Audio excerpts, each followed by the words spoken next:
See, the usual gang of misfits and dope addicts are here. Hiram in Harriman, Herriman, Harriman, knows why you played that song today. Oh, he's so smart, is he?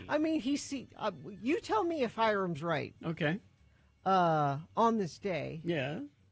it has been calculated Correct. that the baseball game that Ferris Bueller took the day off school to go to in Chicago happened on this day in 1980 something. Mm-hmm. 80 what? 80. 85, actually. June 5th, 1985. And he lip-synced that song in the big parade that day. there you go. The Beatles, they did not originally do that song. It was written by a guy named Phil Medley and Bert Burns, and the first recording was The Top Notes. Did the first recording of that song in 1961. And then it was, and it didn't go anywhere, then it was reworked by the Isley Brothers in 1962, and people might be familiar with that version. I've never heard The Top Notes. I didn't know that. But the Isley Brothers did it, and then it was covered by lots of people, in addition to the Beatles. Salt and Pepper, Shaka Demus and Pillars, Pliers, Shaka Demus and Pliers.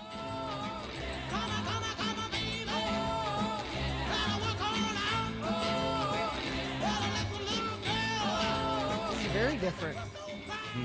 Top note. The Isleys is, as I recall, a little more like the Beatles version. The Beatles kind of copied the Isleys. Shake it up, baby. Shake it up, baby.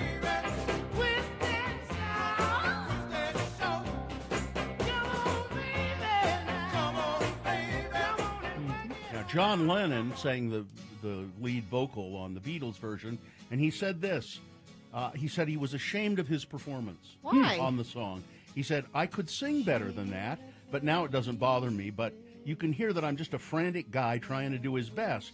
They tried to do a second take, and his voice was shot. They couldn't do a second take. So that was all done in one take. And some people say that's the greatest single take song ever recorded.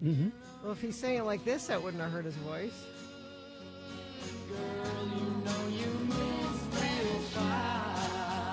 Terrible. Only the Mamas and the Papas could take a song and make it a bummer. I mean, I like some of the Mamas and Papas, but not this. Who's this? The country version? Saturday night and the moon is out. Oh, this is Down at the Twist and Shout. This is that's a different something thing, different completely, yeah. Never mind. So that was on the Beatles' very first album. Actually, it was on an EP before they'd even put out an album, apparently. And also, it was the name of the album, there's some great songs on it. Please, Please Me. Do You Want to Know a Secret? There's a Place. Really nice songs by the Beatles. And people went, hey, those boys have got something, don't they? Them boys have got something. Sign him.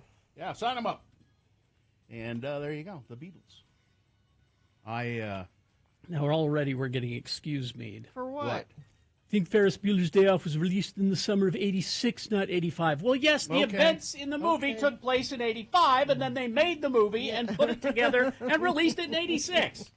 I don't know why you let that upset you so much, Gary. People are stupid.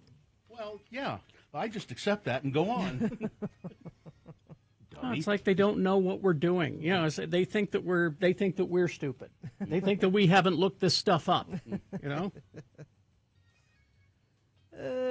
I thought, Kerry Jackson, because another on this day that you would be celebrating. It's a good day for you. What was that? In 1993 on this day, country singer Conway Twitty died from an aortic aneurysm, and that's a day you like to celebrate. Yes. Kerry Jackson's mortal enemy, for some reason. Conway Twitty. I tried and tried, but it was his heart that killed him. Conway knows what he did to Kerry. Conway knows. He knew. He knows.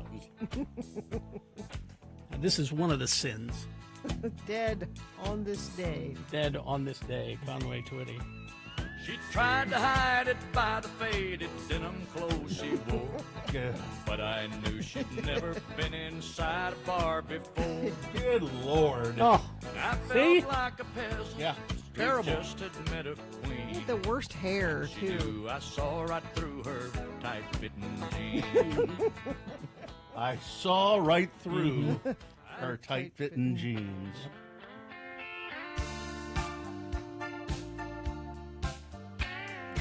See if you can name this tune, Gina.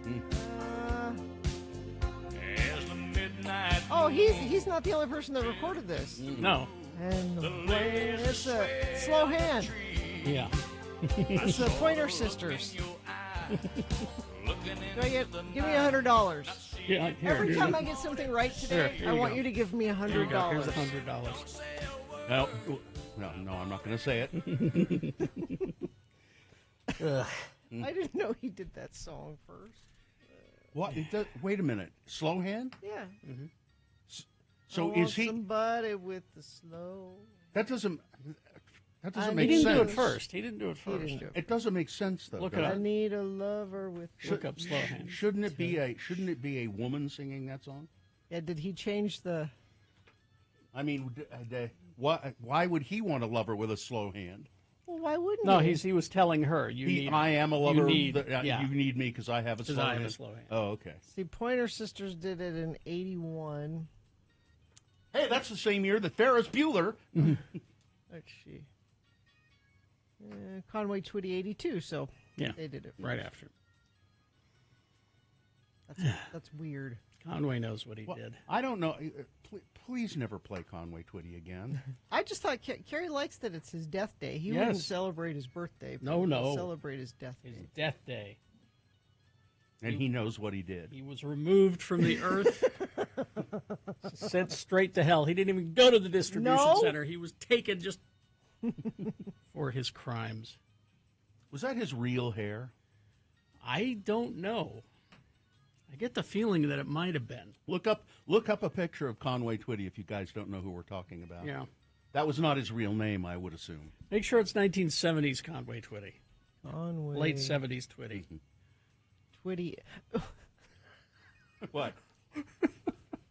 Picture of him shirtless in bed. Oh, I'm God. gonna send this to you, Kerry. No. He's got his hands behind his head. No, no. Oh, I think I've just- seen that I'll picture. just come around and don't.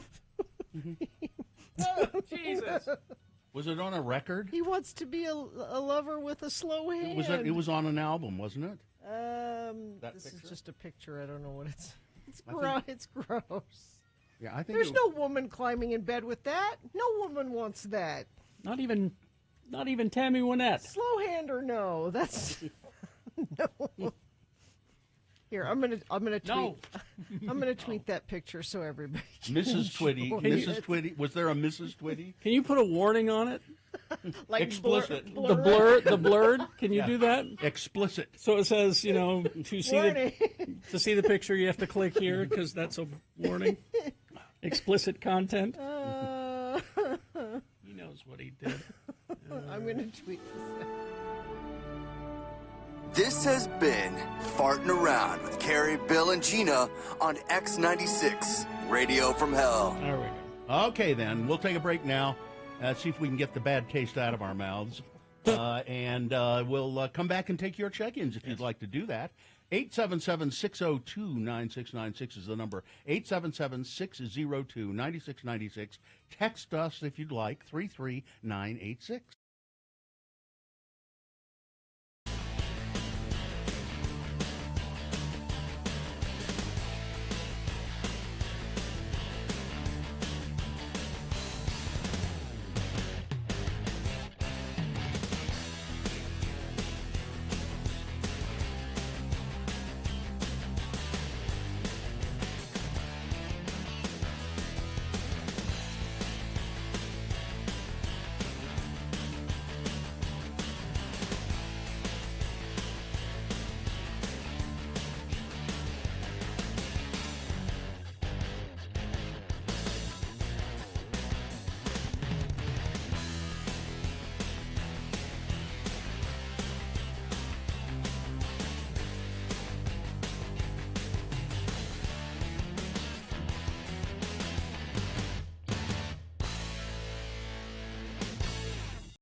986. 621. Let's get this over with. Okay, let's. It's the sooner the better, as a matter of fact. You can check in with us if you like. It's 877-602-9696. That's the number. Call us right now. You can also text us if you like, 33986. Do we have a sponsor here, Gina? Grab your friends and get down to the 2024 Utah Arts Festival, June 28th through the 30th at Library Square. Live music on 6 stages, DJs, street performers, and more than 180 artists. Get your tickets and special discount codes. Plus, enter to win a special VIP golden ticket at x96.com. The moon is just about gone. It's 1.5% of full. The new moon is, tomorrow, I think, and then a full moon on the 21st of June. The moon will set today at 8:40 p.m., today being Wednesday. It's the 5th day of June in the year of our Lord Jesus Christ, 2024. It's Hot Air Balloon Day. Ooh. Sausage Roll Day. Better. And Global Running Day. Global running. Just the sport of running. I'd love a sausage roll. I would, too. This is the Radio from Hell show starring the Lords of Morning Radio. It's Kerry Jackson right there. I'm Bill Allred. Katie for short. Oh, wait, Gina Barberi's I'm here. over there. Right there. I was pointing at you, and then I said Katie. Gina Barberi is right over there. I can barely see her through the microphone stands. There you are. There you go. Katie for short is our fine producer. We have Macy helping out. We have the dog Vax there, and that blonde person that is in there sometimes. Marin. Marin. Hi, Marin. Hi, Marin. All right. Let's begin with Sarah. Sarah, where are you? Good morning. Hi, where are you? I'm in Minnesota. Minnesota. What are you doing there? Just working and trying to wake up. But I had a bone to pick with you all this morning. Okay, all right. Well, okay. I get to listen to the podcast mostly because I got two little kids who prevent me from ever getting to listen live. And one's coming at me right now. Okay. Hi, Queenie. So you guys always promise high quality farting around. When you miss out on the podcast, listen live to hear the good farting around. Yeah. So I got to listen live this morning, and what did I get? Conway Twitty. Yeah, it wasn't a stellar edition of farting. You never Around, know where but- farting around's going to lead you. We didn't plan Conway Twitty. It just happened. He just happened to me. So. Sometimes Conway Twitty just happens. Yes. Well, in fairness, there is one Conway Twitty song I like, and yeah. it's the one he does with Loretta Lynn. Which the one? They did. Louisiana Woman, Mississippi I Man. was gonna say they did several albums, so it's. What is it? Louisiana Yeah, it's woman, Mississippi Louisiana Woman, Mississippi Man. I don't know why, but I like that one. anytime we can. Yeah. Mississippi River, Yeah. keep us apart, too much love in the Mississippi heart. Man? Now here it is. Hey, Louisiana woman, Mississippi man, we get together every time we can. The Mississippi River can't keep us apart. There's too much love in this Mississippi heart. Too much love in a Louisiana heart. Yeah, this is really stupid. I just like to point out Sarah calling to complain about Conway Twitty, and now just making it worse. You are continuing farting around. That's what's happening. Sarah, Put it in my head. Sarah, that is a terrible song. It's awful. It's just awful. I mean, Loretta Lynn makes it better, I suppose. You say you have Yeah, two little maybe it's children. Loretta. Is one of them named Conway? No, I got Logan and Gwen. Oh, okay. All right. Hi, well, Right now, hi. she's trying to grab stuff. So, All right. I heard that Gwen, voice. did you say hi? Okay. Hi. Hi, Conway. Oh. She's only one. All right. Thanks for listening to Minnesota. Thank you, Sarah. Bye-bye. Thanks, guys. Do better tomorrow. Okay. Okay. All right. Bye-bye. 877-602-9696. From anywhere in the world, you can call. Called all the way from Minnesota to complain. Let's see. Frank Christ be like, ladies and gentlemen, Mr. Conway Twitty. Oh, I hope so. Let's see. Lords, you just played one of the best old school rock songs ever. I think meaning the Beatles song that we opened with. Thanks from Goose, hailing from St. George. Let's see. What did Conway do to you, Carrie? Not that I'm standing up for him. I'm just very You curious. can't talk about it. Well, I replied. I said, you worked country radio for 2 years. Try to get out unscathed. Carrie did his time. Oh. All right. Let's see. I went deep down the Twitty hole. Lane checking in from Morgan. So fun to hear Carrie just go morbid. Going down the Twitty hole is illegal in Utah. It is. Yeah. John of Eagle Mountain here, just looking for some birthday self-indulgence. If I can get a shout out on the way to work. Thanks Happy for birthday. going to work too early, infinitely better. Happy birthday. Gerald, the Omaha nurse, checking in. Just finished my third 12-hour night shift. Home for some sleep, and then I'm driving to Utah, where everyone looks like someone that I used to know. That's true. We have listeners all over this country. Yeah, we do. Mitch, the finance guy at Pleasant Grove, checking in. Whoever asked for a shirtless Conway, I hope you enjoy nonstop Conway playing while you're burning in hell. I tweeted out the picture of shirtless I Conway. saw that. It's horrible. His big hairy armpits. Tree of Bangor, Maine, checking in. Traffic was heavy this morning, 8 cars on the road instead of the 2. Johnny B checking in. The wall I wanted to finish bricking on Monday didn't happen till yesterday. It looks pretty good. Time to start bricking the next wall. Put another brick in the wall, Johnny B. Meshach of Erta checking in. Amy of Florida. Carrie, I did not know you worked in country radio. I'm so terribly sorry. You poor traumatized man. You take the work where you can get it. I worked at 2 different country stations. Yeah, you do. You take the work where you can get it. David of Murray, first-time checker inner, headed into school for my second to last day with students. Tomorrow's graduation. And like Conway Twitty, soon they will be everyone's problem. His real name was Harold Lloyd Jenkins. Yeah, that's not a good country singer name. Conway Twitty, though? No, I mean, that's not good either. Soon to be single Louise of Harrisburg, Oh, Pennsylvania, Louise. checking in. Oh, sorry about that. Let us know what the cat status. Yeah. Perry City listener checking in. Got to get through the day and I'll be good. Tristan from the most west of Jordan's checking in. Morning. Pittsburgh listener Mauricio checking in. See, everywhere. Salem Steve checking in. Did you know Conway Twitty was known as the high priest of country music? That's Yes. a weird, yeah. Because Fred would always backsell him that way. There he is, the high priest of country music. He was given that name by comedian Jerry Clower. Yep. Another piece of... Anyway. Gina's sign off today. We didn't plan Conway Twitty. Conway Twitty just happened. Love Sid. My ears. No, Sarah, no. Why are all of Conway's songs kind of rapey? Yes! Yes, they are. You see Carrie's problem.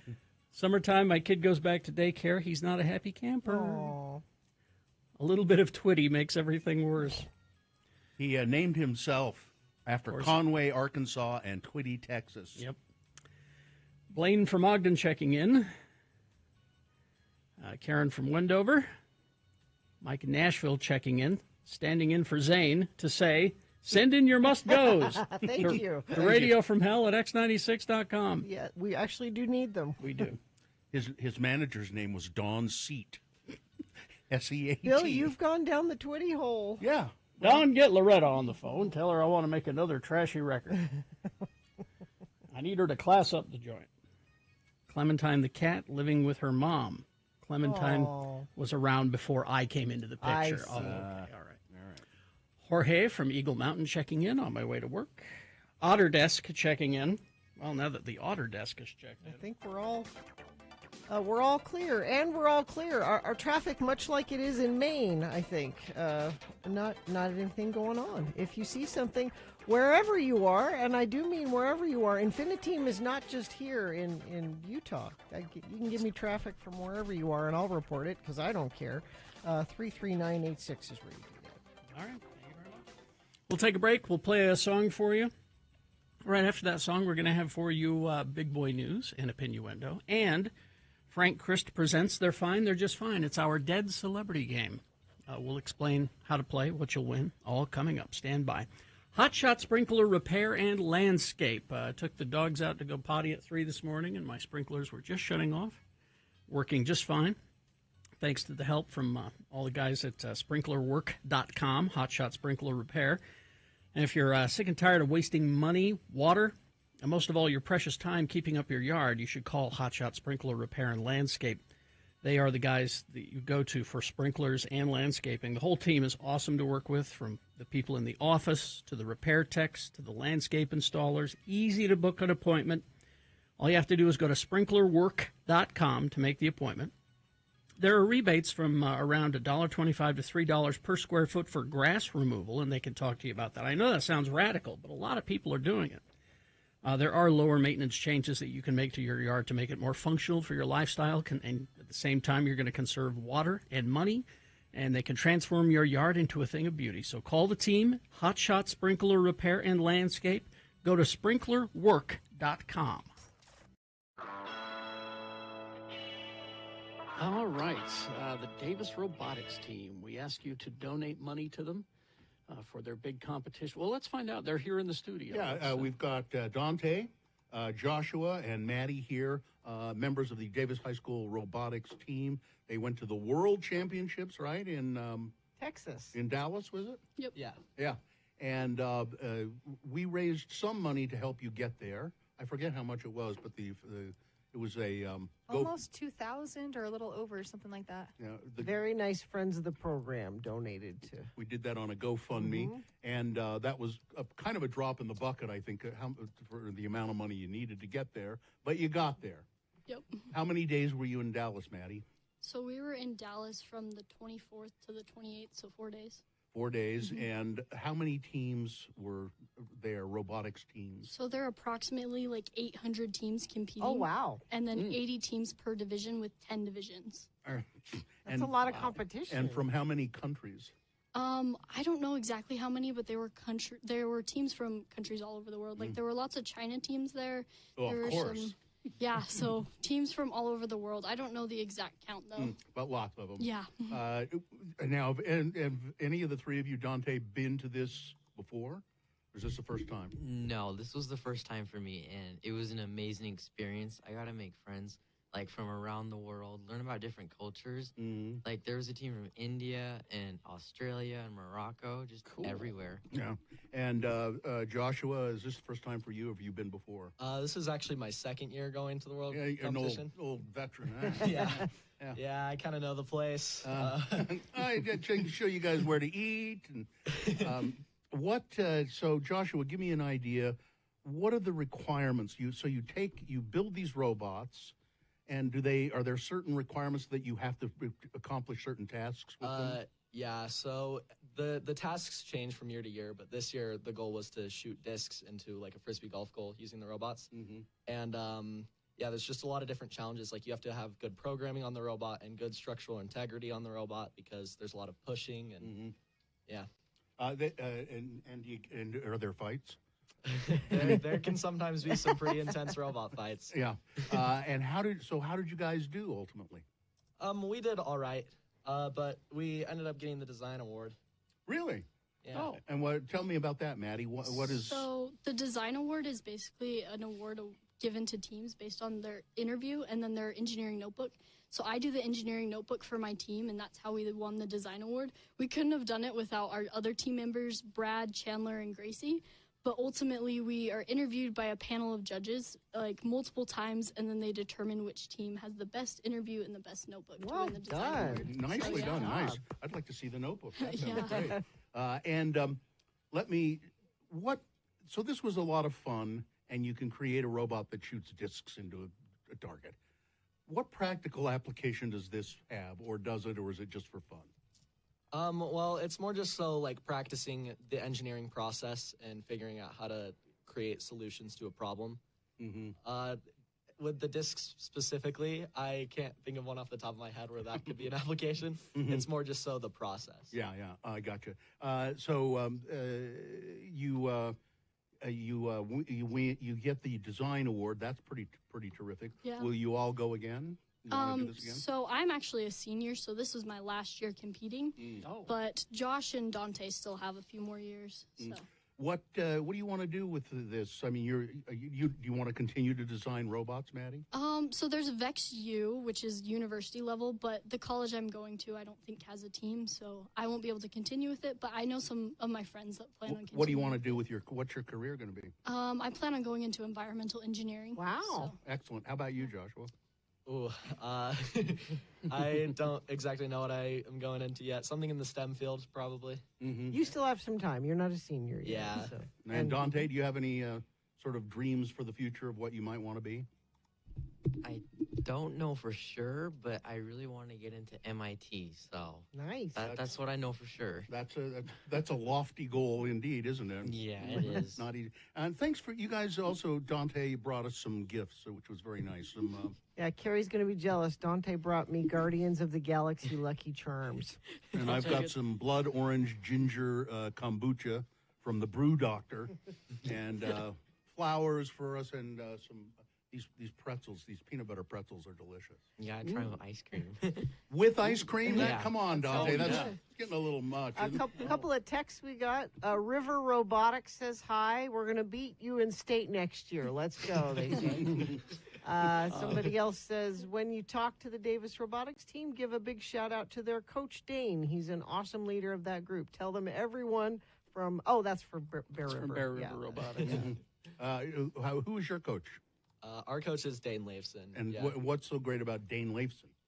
He's always pushing us to work our hardest, and he's always making sure we're staying productive, and he encourages us to push ourselves to try to compete at the highest level. So are you guys now heroes at the school?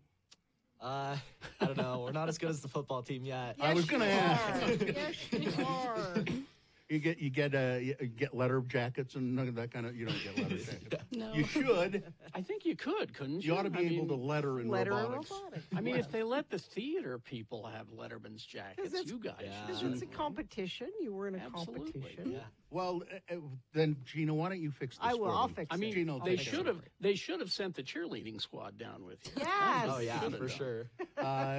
And just one takeaway highlight. What was the most exciting or the most fun you had? At Worlds or just in robotics in general? Or either or. I think getting to know new people, because like everyone in robotics is like family. We spend like 15 to 20 hours a week working together. So we're basically siblings at this point. So just getting to know everyone and building those super close relationships has been super fun. And you get in fights like siblings do? Oh, too? yeah, 100%. You're doing it wrong. Yeah. Joshua, what about you?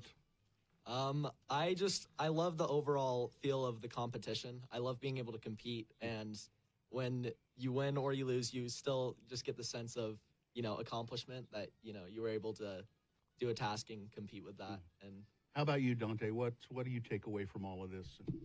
I just like working together with everyone, and robotics is kind of my happy place because I don't need to deal with anything else, and I'm around with kids. They don't care what they look like. They just want to build robots and have fun. Yeah. And same with Josh about winning or losing. It's really the experience that we gain from this, and that's what I love about robotics. You guys are so damned idealistic. I can't. You found your people. Isn't that fun to find your people? Yeah. I just love being around and just working on that. When I was in high school, I found my people. They were the ones that smoked in the parking lot. Those aren't good people. Those were my people. Go out and smoke in the parking lot. A couple more texts. These kids sound more intelligent than most adults I know. One second, Donnie. Hang on. Go ahead, Carrie. There's a couple of texts here. These kids sound more intelligent than most adults I know. Yeah. Another text, shout out to Davis Robotics from the Green Acres Elementary Robotics team. Our 6th graders won the Create Award in the elementary competition. Excellent. What were you going to say, Dante? Go ahead. I just wanted to thank everyone that supported us, all our listeners that donated to the GoFundMe and X96 too, but our listeners, we couldn't get there without them. And we just want to do a shout out to them and to our other sponsors like Real Salt Lake. We got Logan Pro and Big O Tires. Good. Excellent. All friends of the program, those businesses. Yeah. All right. Congratulations, you guys. You didn't have to bring gifts, but thanks for the pretzels. That was very nice. And way to go. And next year, you'll win first place. Yeah? Bill knows. You will. Can tell. Thanks a lot, Bill. Keep us posted. Yeah, thanks a lot. Congratulations, you guys. And we're gonna take some. We're gonna take a picture of these guys, and we'll post that on our social medias and all of that stuff. So thanks a lot.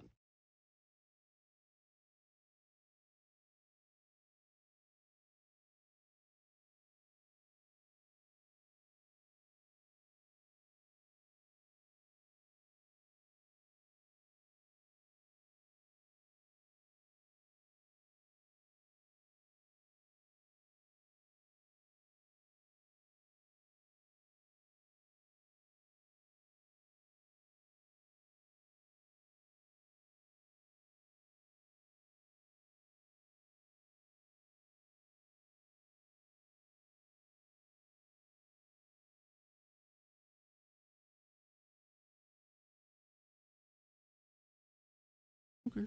6:41 right now. Time for Big Boy News and Opinioendo. Right after that, it's Frank Christ Presents They're Fine, They're Just Fine. It's the Dead Celebrity Game. Going to give you a list of 4 celebrity names. 3 of them are fine. 1 of them dead. And if you pick the dead one correctly, you will win. A Tony Hawk Vert Alert signed skate deck. A Tony Hawk skate deck. 877-602-9696. All you got to do is call and play Frank Christ Presents. Right after this, Big Boy News and Opinioendo, brought to you by. Well, by X96 welcomes Tony Hawk's Vert Alert to the Huntsman Center June 14th through the 15th. It's a free event, but you can purchase VIP tickets and meet and greets, Vert Alert poster, VIP seats, and more. Visit thvertalert.com to purchase tickets. Great. The Dream, a musician and producer who's created massive hits with Beyonce, Rihanna, and more, has been sued by a former protege on claims of sex trafficking, sexual battery, and rape. The plaintiff, Shanaz Mangro, also known under the stage name Shani Monroe, alleged in the suit filed yesterday that the Dream lured her into an abusive, violent, and manipulative relationship filled with physical assaults, violent sexual encounters, and horrific psychological manipulation based on the promise that he would help her with a legitimate recording and publishing contract. These instances, Mangro claims, included the producer. Well, I won't go into the details of what he did, what she alleges that he did. The lawsuit says the Dream's depraved behavior was facilitated by his record label, Contra Paris LLC, and Epic Records, which Dream convinced to invest in Mangro. Both labels are also listed as defendants in the lawsuit. Nearly a decade later, Ms. Mangro is still putting the pieces of her life back together, but she knows that without speaking up about what the dream did to her, she will never be able to heal from the harm he has caused. In a statement supplied by a representative to the New York Times, Dream said, "All of the claims are untrue and defamatory. I oppose all forms of harassment and have always strived to help people realize their career goals," period. His real name, by the way, Dream. Yes. Well, that's not his real name. Is Terrius Gestild Diamant. Wow, surprised he didn't go with that. Yeah, Gestild. Terrius Gestild Diamant. So that this will be ongoing for a while, I'm sure. It's sad news to report. Police say that Michael Brown and suspect John Jeffrey Williams engaged in an altercation Sunday afternoon after Brown, this is the road rage incident, after Brown was believed to have cut off and brake-checked Williams, who then followed Brown to a nearby neighborhood. During the confrontation with his two sons watching, Mr. Brown was struck in the head and fell to the ground, where he was left by Mr. Williams. Police later found Brown unconscious and bleeding from the head in the road. He was airlifted to the hospital, critical condition, traumatic brain injury. According to the family, he was taken off life support Monday when emergency surgery was not successful, and he has died as a result of the incident, Just leaving senseless. behind a wife and two small children, two young sons, 10 and 8 years old. He'd been married 19 years, and it's just senseless, and it's just a fight on the side of the road for a infraction of, you cut me off. You cut me off. Why did you kill that man? Well, he cut me off. Brad Wilson, U.S. Senate campaign may be coming to an end, even as Republican primary voters begin receiving their mail-in ballots got in my Utah. ballot yesterday. I got mine yesterday, too, and I believe I changed my registration to Democrat, and there is one race on my City ballot. council seat? And I have no idea who these people are. I think it's county council. Oh, county council. And I have no idea who they are. And I guess it's a Democratic primary for I'll help you. for a seat. Yeah, I'll have to look them up. I'll bring mine in tomorrow. You can help. Detailed advertising data provided to the Salt Lake Tribune and a review of the most recent Federal Communication Commission records show that Brad Wilson's campaign has not purchased or been invoiced for television and radio advertisements since Sunday, June 2nd. Additionally, records show that his campaign has not reserved advertising on TV or radio for the remainder of the month. That's pretty much an indication that But he's throwing in the towel. my guess is he's going to save it and run for governor next time. Well, that's possible, yeah, but he's not. He's holding on to his money. He's not going to gonna run spend it for on- Mitt Romney's seat. John Curtis is probably going to win that, Yeah. and I don't. I would actually- rather have John Curtis than Brad Wilson. Yeah, I probably would too. Although Brad Wilson is not great, not great. Salt Lake City's former public safety building, the cop shop that's been vacant forever. 315 East, 2nd By South. the Twilight.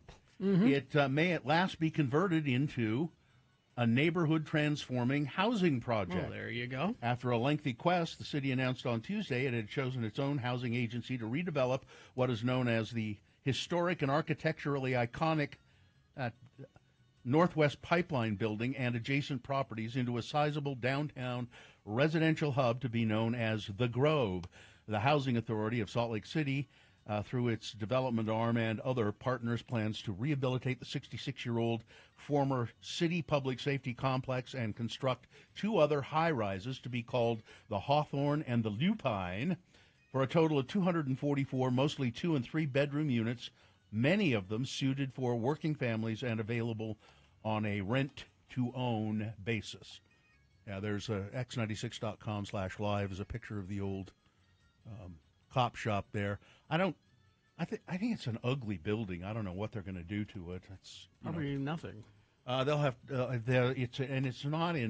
it's been sitting vacant for a long time, so it's going to need a lot of work. Inside, yeah. Boeing's Starliner mission will make a third attempt at launching its first crewed flight today. It will be around 8:52 our time is when it's scheduled to launch. I wouldn't go. The new spacecraft's maiden voyage with humans on board is on track to lift off on top of an Atlas V rocket from Cape Canaveral. The historic event will stream live on NASA's website with coverage beginning at, it's on right now on NASA's website. Veteran NASA astronauts Butch Wilmore and Sonny Williams. Butch and Sonny? Yeah. Are set to ride aboard the Starliner capsule on a journey that takes them to the International Space Station. They're taking up parts to fix a toilet. The toilet's busted. That makes up there. sense. Butch and Sonny sound like plumber names. That makes sense. Weather conditions are 90% favorable for a Wednesday morning launch. The launch was scrubbed the last time, wasn't Boeing's stuff. It was a computer card that in the launch center. The Boeing Starliner is ready to go, and it's apparently is in pretty good shape. So maybe they'll get it to go this time. Will this be the third chance, I think? At a hearing Tuesday before the House Judiciary Committee, Attorney General Merrick Garland told lawmakers he will not be intimidated by allegations that the Justice Department is acting politically. Republicans who lead the committee alleged in the hearing that the Justice Department is taking direction from President Joe Biden to prosecute former President Donald Trump. I will not be intimidated, Garland said, and the Justice Department will not be intimidated. We will continue to do our job free from political influence, and we will not back down from defending our democracy. Trump, of course, faces two more federal cases led by Justice Department Special Counsel Jack Smith, one that charges Trump with retaining classified information and obstructing justice when officials attempted to retrieve the materials from his Mar-a-Lago residence in Florida, and one connected to the January 6th insurrection that charges him with a scheme to stop the peaceful transfer of power after he lost the presidential election, which he clearly did. Yes. Yes. And now, if Biden has weaponized the DOJ, why is it that there are currently two Democrats being prosecuted and his son? If he weaponized it, he's not the doing ability to do it. not doing a great Good job, is he? No. Not doing a good job. No. Garland pushed back on what he described as this latest attack and reiterated that the Justice Department is focused on upholding the law. I view contempt as a serious matter, but I will not jeopardize the ability of our prosecutors and agents to do their jobs effectively in future investigations. And believe me, there's some things that Garland has let pass by that I am upset at him for letting pass by. Yeah. And the guy he picked to interview Joe Biden. Yes. That whole thing. That whole thing was just ridiculous. Yeah. Former Republican Congressman Ken Buck told Daily Show host Jon Stewart on Monday that he left Congress because he just couldn't tell the lie anymore. The lie that the 2020 election was stolen. Quote, I think the problem right now is everybody gets their news sources in silos, and they just keep getting reinforced with certain ideas, Buck said. I went to a neighbor's house the other day.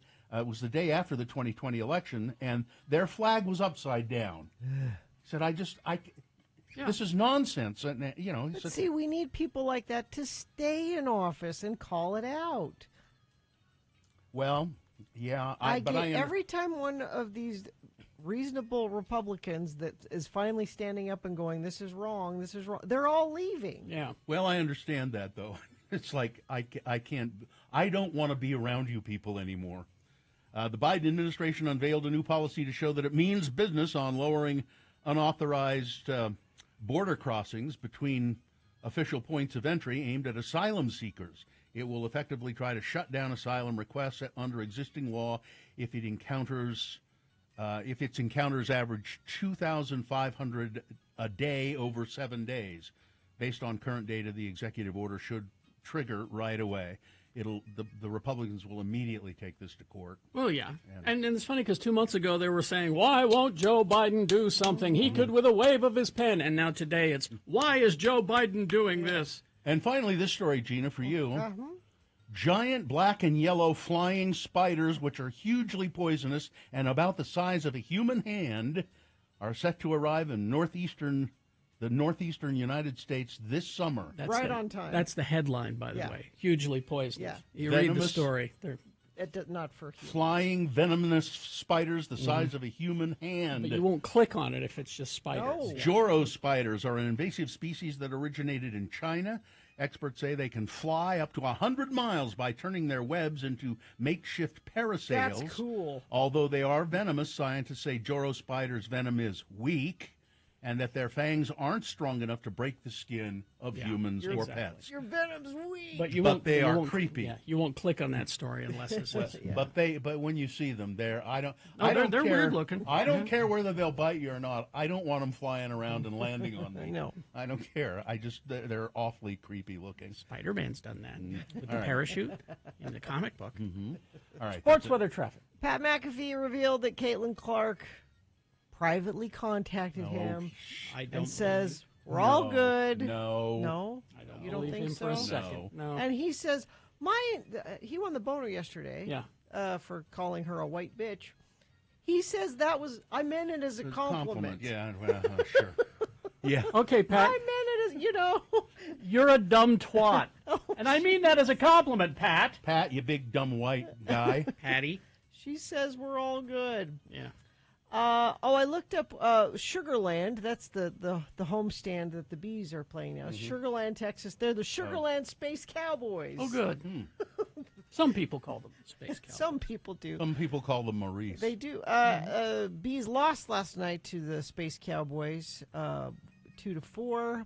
They play again tonight at 6:30. That is your sports weather. So we're already warming up. Wasn't yesterday lovely? It will be 10 degrees warmer today. Oh, and it'll be 10 degrees warmer than that tomorrow. There's a heat dome that's coming. And that southern Utah is going to be awful. 110, 100. They've got like some warnings out. Las Vegas is going to be 112. Yep. Yeah, that's your sports and weather. And traffic, heard from... let's see. Another day, another spin out. I-80 East just after the 201 split. Left side of the bridge. Sun in your face. Be careful. That's an Infiniteam reporter right there. Somebody else says Hill Air Force Base North Gate backed up to I-15. Thank you, Infiniteam, for sending those in 33986. Oh, here's another one just came in. Accident eastbound 201 around 44th West. Backed up to 80th West. You're all very helpful. If you owe $10,000 or more in back taxes, multiple unfiled years, contact the IRS experts McClure and Stewart for a free consultation. Go to McClureandStewart.com today. Frank, I just saw you flying around the federal courthouse building there. Oh, just taking a look. That's really a nice, graceful turn before you flew in through our window here on your electric scooter. I'm an excellent driver. That was very, very nice. I've been all over the world. See the mileage on this thing? Wow.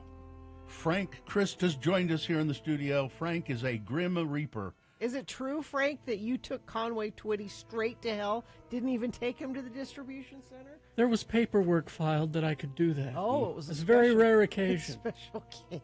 Frank is the reaper of celebrity souls, and he doesn't like to do that because in most instances, I love our precious celebrities. Conway was not one of them. Though. No. We have a game we call Frank Chris Presents. They're fine. They're just fine. Frank has given me a list of 4 celebrities. One of the celebrities on this list, Frank has taken, and it breaks his heart to have to do it. Because I love our precious celebrities. But the other 3 on the list... So they're fine. They're just fine. And we have a contestant? Eric. Eric, good morning. How are you? Oh, I'm fine. I'm just fine. Thank you, Eric. And what can Eric win if he identifies the dead celebrity, Gina? You can win the signed skate deck from Tony Hawk for the Vert Alert event. All right. You ready to go, Eric? Let's do it. Okay, here we go. Because it's Global Running Day, these are actors in movies about runners and running. One of them is dead. You identify that, and you'll win the Tony Hawk skate deck. Number 1, Great. Ben Cross. He started his career on stage in England in Macbeth. The Importance of Being Earnest, Arthur Miller's Death of a Salesman. He also played roles in Pericles, Twelfth Night, and The Royal Hunt of the Sun. His first big film role was in a Second World War epic called A Bridge Too Far. His runner movie was nominated for 7 Academy Awards and won 4 of them. It was Chariots of Fire. Number 1, Ben Cross. Number 2, Maria Bello. Her first major film role was in Permanent Midnight. She followed that with a range of supporting and leading parts in movies like Payback, Coyote Ugly, The Cooler, Secret Window, Assault on Precinct 13, and a great movie called A History of Violence. She was in a movie called McFarland USA about cross-country running teams. Number 2, Maria Bello. Number 3, Monica Potter. She was in the films Con Air, Patch Adams, Along Came a Spider, The Last House on the Left. Potter also founded Monica Potter Home, an upscale home goods, natural skincare, and home decor business in Cleveland, Ohio. She was in Without Limits, about the relationship between record-breaking distance runner Steve Prefontaine and his coach Bill Bowerman, who later co-founded Nike. Number 3, Monica Potter. And finally, number 4, R. Lee Ermey. He achieved fame for his role as Gunnery Sergeant Hartman in Full Metal Jacket. Ermey was often typecast in authority figure roles such as Mayor Tillman in the film Mississippi Burning. He was a sheriff in the 5th and 6th installments of the Texas Chainsaw Massacre, and he was a police captain in 7, and a plastic army man leader named Sarge in the first 3 of the Toy Story films. He was in Prefontaine, about famed long-distance runner Steve Prefontaine. Number 4 is R. Lee Ermey. All right, Eric, which one of those actors is dead?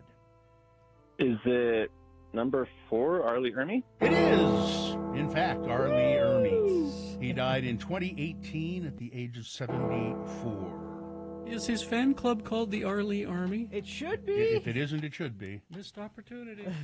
I know my son, little Bill, loves R. Lee Ermey.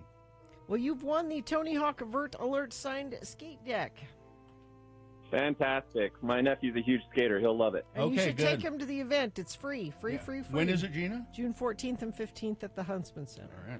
All right, Eric, Very hang on the line, and Katie will tell you what you need to do to get your prize. All right, well. Yes?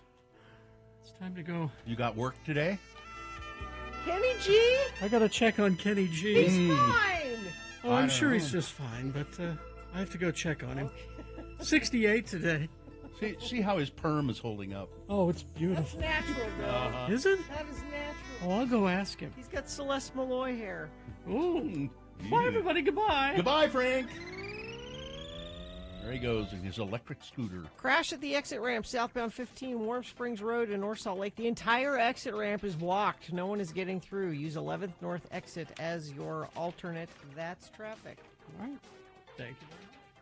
KXRK Provo. We will take a break. We will be back after these with your list of things that must go. Stand by for that. Hoops Vision Correction, HOOPES Vision.com. You know, with those flying Joro spiders coming, you might want to make sure your vision is good so you can avoid them. I need to see them coming. Yeah, you get rid of your glasses and your contact lenses and go to Hoops Vision to do it. Don't go to one of these discount places. No. My sister-in-law did that. Really? And it was... Yeah, she didn't get the procedure because they said, "Oh, your eyes, they were having problems with them, but we can do it anyway." She said, "Well, I'll get a second opinion." She went to Hoops, and Hoops said, "No, let's wait and then do it." So they're very ethical at Hoops. Oh yeah. And right now you can get $800 off the LASIK or PRK procedure. That's $400 an eye, and Hoops offers 0% financing, so you can make LASIK surgery fit almost any budget. Make your appointment today. Just call 877-30-LASIK. That's 877-30-LASIK. Or you can book it online, if you like, at hoopsvision.com. How about... I went to see Dune. Oh, you did? I was one of the lots of people.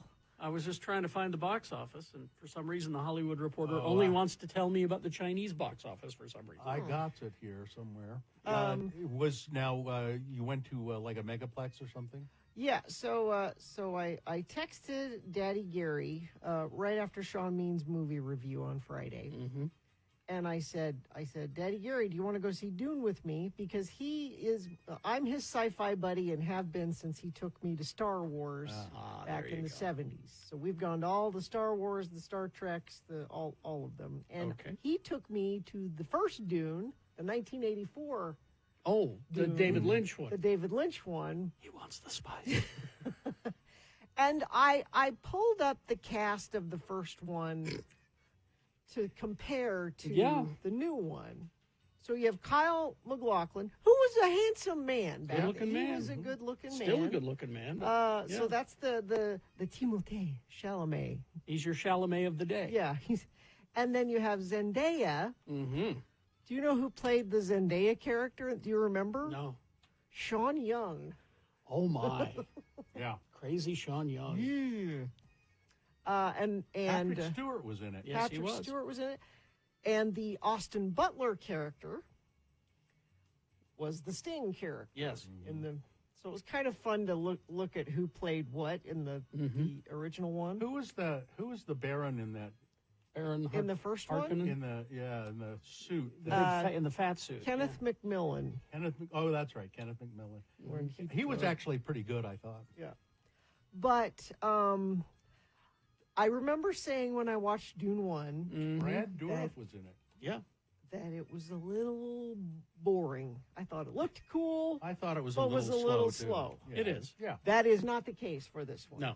This is 2 hours and 45 minutes, and at the end of it, Daddy Gary and I looked at each other and went, "That was 2 hours and 4." It moves along, and I could have kept watching because it does. Actually, Sean Means compared it to Empire Strikes Back, where it's super satisfying, but at the end, you want to know what happens. Doom next. Part 2 did $81.5 million on the weekend. That's North America. That's North America. 178.5 globally. And it's considered, great. Oh, it doesn't land in China until next weekend. Japan the week after that. Okay. All right. So I didn't see it in IMAX. I just saw it on. Was it crowded? On regular. It was playing. We went to the Century 16. It was playing like every 15 minutes in every theater. So our theater wasn't full, but every theater was showing it. I'm going to wait a week or so and go see it in IMAX. I can see where IMAX would be the way to go. I mean, it was great on just regular screen. I don't know where to go for IMAX. Where? You have to go south of 21st. Oh, no. Never mind. I don't want to do But- that. There's one out west, and then there's one down south way. by But- the soccer stadium. This is Zendaya's movie. She is the star of this. Which I have been told by people who read the book that they enhanced her part. Because in the book, she's just pretty much there to be the girlfriend. Nope. And that's it. She's but- she's great in this. She has a huge part. It was really good. I liked it quite Max a bit. von Sydow was in the original? Of course. All those great British actors. You know? Oh, he's Swedish. But, Swedish? yeah. Let's see. Yeah, I'm starting to think more kindly of the first one now. That I got a regular bucket of popcorn, just in a. Did you see the? I don't think they had. I think it's only one. It's only at chain, the AMC, yeah. and I think they're out west. I was grateful for just the regular popcorn bucket. Dean Stockwell was in the original. Go see it. You're thinking fondly about the original. It was terrible. Until you It see the was original. so bad. I just remember Kenneth McMillan, like he like was a balloon. Yeah, he was the high point of the whole thing.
Nephi and Sandy. Don't be confused. It's Nephi of Sandy. Sandy.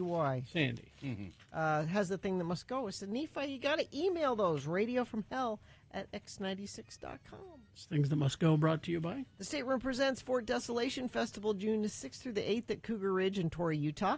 Featuring Black Pumas, Sierra Farrell, Paul Calthan, and many others. Enjoy 3 days of live music, camping adventure near Capitol Reef. Get tickets and campsites at thestateroompresents.com. Things that must go on the radio. Radio from Hell Show. Things that are bugging you. You can't stand it anymore. You've got to get it off your chest. The best way to do that is send the things that must go to us. Radio from Hell at x96.com. Put must go in the subject line, and if we read yours on the air, maybe you'll feel better about it. Maybe sometimes, and we get reports that things magically go away. I have one right here. Oh, you do? Mm-hmm. Why don't you start? Oh, well, that's from Kelly of Eagle Mountain. A few weeks ago, I sent bad people getting away with things must go. Well, it worked. All the guilty verdicts for Donald Trump. well, yeah. Wow. Thank you. 34. We'll take credit for that. Sure. I have one of mine quickly, and you guys won't care or understand about this. It's tyranny of soccer. Yes. So a few years ago, they changed the rules about how they divide up teams. Used to be if you're in ninth grade, you play with ninth graders, and we're all in ninth grade, and we all play together. They have since changed it to birth year. Really? Muhammad's birthday is the end of December. Oh. And so he's in a birth year 07. All of his friends are on 08s.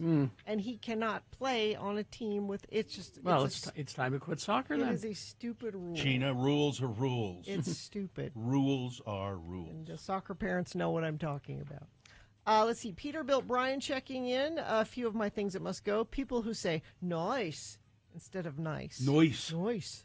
For some reason, that's really annoying. Also, as a big rig driver and motorcycle rider, I have a lot of driving must-goes. I know you guys don't read those, but two quick things. Big rigs and motorcycles need plenty of room. Don't crowd us, and use your blinker and watch for my blinker. This is from Johnny B. Cutting into what I think are large cloves of garlic, only to find it's just a bunch of little slivers Yeah. of garlic cloves. Hate that. Makes it really difficult. And finally, this. When I tell the McDonald's drive cashier I am just going to have a medium caramel frappe, and they still reply with anything else, I said just. That's all I want. That's all I want is the coffee. I'll go next. I've got a couple of my own. First of all, in the men's room, the urinal does not flush very well. No. And so often when you walk into the men's room, it reeks of urine. Yep. That must go. Also, what must go is looking at your damn phone when you're stopped at a red light, and then you don't look up, and then finally I have to give you a little polite honk so that you'll go. And then finally this one, when you look at your shirt in the mirror, shirt you're going to wear that day, and you say, oh, it's got some little water spots on it. Oh, well, they'll dry out. And then later on, you look at it again, you realize they're not water spots. Grease. It's grease. Oh. Let's see. This one says, this must go has been giving me a heartache for a while, so please make it go away. Utah foster care rules. I've been trying to register to become a foster mom. I would love to bring a child into my home where I can provide a safe, happy space for them to enjoy their life. I own my home. I have a big garden. I have chickens, a fun backyard with a playhouse and a trampoline. My 8-year-old son has been begging for a brother or sister to go camping, hiking, fishing, etc. I make enough money to provide for a foster child without state assistance. I have extra bedrooms to ensure the child has their own space. The issue is I don't have a piece of paper stating that I am married. My partner, my boyfriend, my soulmate of 10 years, our son's father, we're basically married. He's not going to go anywhere. He lives in the house as he should, and we're a family. The foster care allows single people and married people to foster, which is interesting. Single people and married people. But you would think that they would love to have a child be placed in a home with a dual income rather than a single income. I had a neighbor family who were able to be fostered, which I feel that they shouldn't have been allowed to foster. I won't go into details there, but saying that they were gross is putting it mild. I mean, I don't understand why they were allowed to foster a child and I can't because I'm not married. I just live with someone. Please, please, please make this stupid rule go away so I can provide a happy home for a child in need. And we just heard a bunch of news stories about how desperate Utah Yeah. is for... Let's see. This says, please don't use my name. I have a few things that are bugging me. I take Front Runner to work, and every night there are 2 or 3 people who get off the train and fly down the platform on their electric scooters and nearly hit everybody else. These people must go. People on public transit who play music, usually stripper rap, on their speakers for everybody to hear. People using their speakerphone on a call or just talking loud on their end. And lastly, I work for a government agency, and there's a large segment of the population that for some reason feels like they have the right to abuse and belittle government employees solely because they work for the government. I'm doing the exact same job I did in the private sector, and the difference between the way people interact with me is night and day. Thanks for letting me listen. Geek Show says, hey, and Gina, you didn't ruin the show. Just try harder, though. Try harder. And that'll do for now. All right. This one from Please Don't Use My Name. I work in a large pet store groom shop, and my thing that must go are people that don't tip their bathers/groomers. When you bring in 3 huge dogs, we have to wash them on the ground because they're too big to get into the tub. We get soaked with them. We wrestle with them for an hour each to dry them, brush them, trim their nails. Bathers don't get a commission for this work like groomers do. I'm not even expecting 15 to 20%, but like $3 would let me know that my extra work meant something and at least allow me to buy an energy drink to get ready for the next wrestling match. Let's see, this one... First, let me start by saying kudos to Gina's daughter for sending thank you cards for the graduation gift she receives. It shows a lot of class. Oh, nice. I didn't get mine. That brings me to my thing that must go, and that is people not sending thank you cards anymore, or simply sending a thoughtless thank you text. If you have the time to send graduation announcements, also known as requests for cash, take the time to properly thank those who sent a gift or money with a handwritten note or card. This also applies to wedding and shower gifts. Send a thank you card for hell's sake. Yes. And finally this, let's see, from Jen. Congratulations to Jonesy. Thank you. Creative modeling of clothing. I just want to see the shirt and get a sense of how it might look on me. But when the model is all twisted and hunched over, I can't tell the length of the hemline, the cut of the sleeves, how the fabric hangs. And finally, this one, the fork split on English muffins. Why are these not cut normally, like pretty much every other form of commercially available bread? Things that must go on the radio. From Hell Show. Friend of the program says bad wreck, southbound I-15, a T-bone at 31st Street in Ogden. Also, crash on the exit ramp southbound I-15 to Warm Springs Road in North Salt Lake. The entire exit ramp is blocked. No one getting through. Use 11th North exit as your alternate. And what are you seeing on the roads? You can let us know via text at 33986. All right, we've got Boner of the Day coming up. Here are the candidates that you'll be voting for. Number 1, a cosplay gone too far. Boner candidate number 2, the Colorado Republican Party says God hates pride and God hates flags. And Boner candidate number 3, if Hunter Biden is acquitted, Jesse Waters knows why. Oh, yeah, I'm glad you found that one. All right, we got Boner of the Day, Big Boy News coming up after these messages and a song. High Country E-Bikes. Go to highcountryebikes.com. That's the website if you're looking for an excellent selection of high-quality brand-named e-bikes. High Country E-Bikes, they've got it for you. Big selection, bikes that are priced to move. High Country E-Bikes, hundreds of e-bikes in stock with discounts up to 60%, 60% off. High Country E-Bikes, top brands of comfort cruisers, mountain bikes, e-trikes, hundreds of e-bikes in stock. They're great for people who have been into riding or, conversely, who want to get into riding. High Country E-Bikes has everything you need to elevate your biking experience. If you haven't been active, e-bikes are a fantastic way to transition into being more active. Get in shape, lose weight, all that kind of thing. E-bikes are good for parents, grandparents, well, the whole family, really. Everybody loves these. High Country E-Bikes has everything you need to elevate your biking experience. You can ride more, go further, get there faster on an e-bike. From High Country E-Bikes, they even service the e-bikes that they sell. So visit highcountryebikes.com. Go on in and say hey. Go to the murder desk over here. Oh, let me get the murder desk music ready. I think we need a sign, too, every time you... Oh, like a little... Yeah. Okay.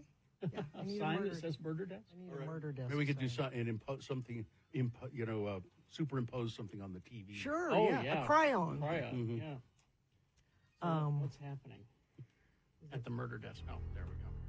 So I got very excited because I saw an ad for Dateline on Sunday, which I usually like to watch. Because I like the Dateline. But I was very excited about this Dateline because, and I sent Katie a picture of the ad for this episode of Dateline. If you go to x96.com/live. It's Dateline Sunday, Milo's. So, and you notice those are French fries? French fries. Crinkle cut specifically. Crinkle cut specifically. Now, Milo's is apparently all the rage in Alabama. They're kind of like Alabama's Crown Burger, meaning it's a local place, but there's a bunch of them. Okay. And here's a couple things you need to know about Milo's. By the way, Chrissy Teigen was also very intrigued by this story. Well, of course. So intrigued. She did you and Chrissy talk about it? Yeah, we did. We were chatting about Utah's own Chrissy Teigen.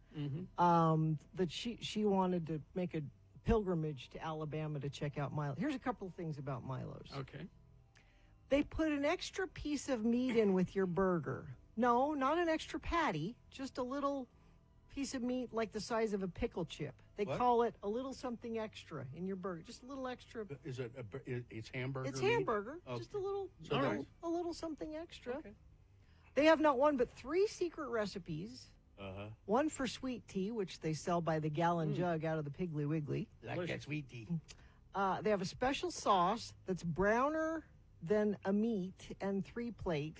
It's flavored by. It says it's like ketchup, but darker. Okay. Secret sauce. The third is a seasoning salt. It looks like Lowry's, but it isn't Lowry's. And they not only put it on the burgers, but they put it on the fries. Ah, okay. Now Yum. the fries are the main event. All right.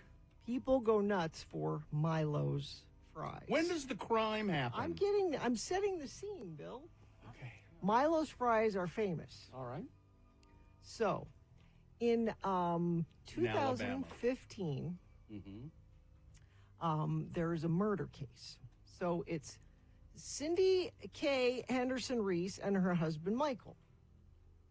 They're good church-going folk. Michael picks Cindy up from work. They go to evening church services together. On the way home from church services, they stop by her mom's house, visit her mom, and then they stop by Milo's for dinner. Now, they got it to go. All right. Okay. Hot fries, burgers, little something extra. sodas, little something extra. They go home. Cindy sets the Milo's food on the table and just inside the door, and then says, "Oh, I got to run over to the Piggly Wiggly. We need lunch meat and orange juice. I'll be right back." Okay. She leaves.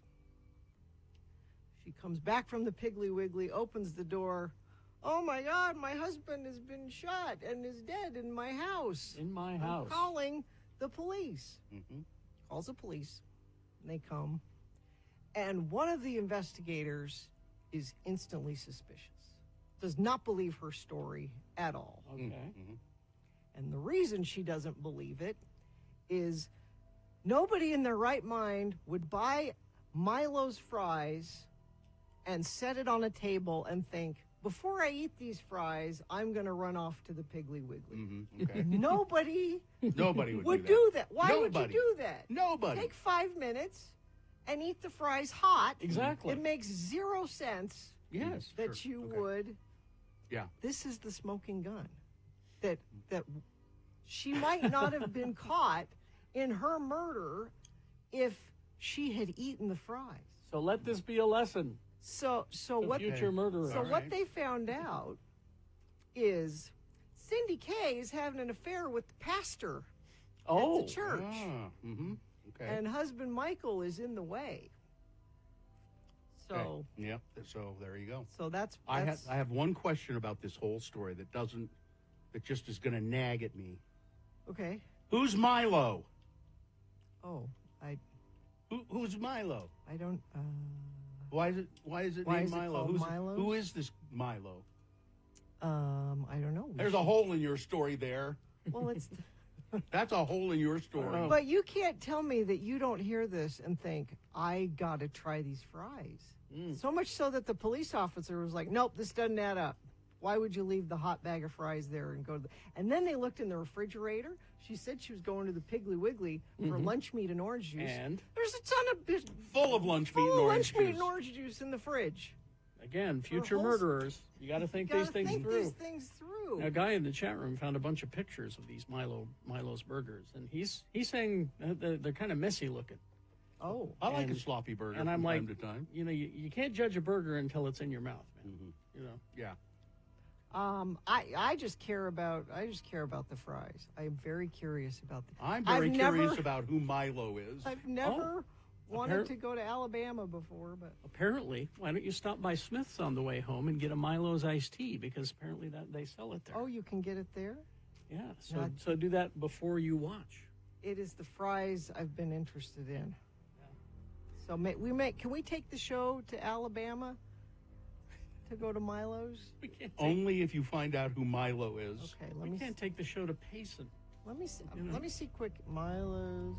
All right. Well, while you do that. Okay.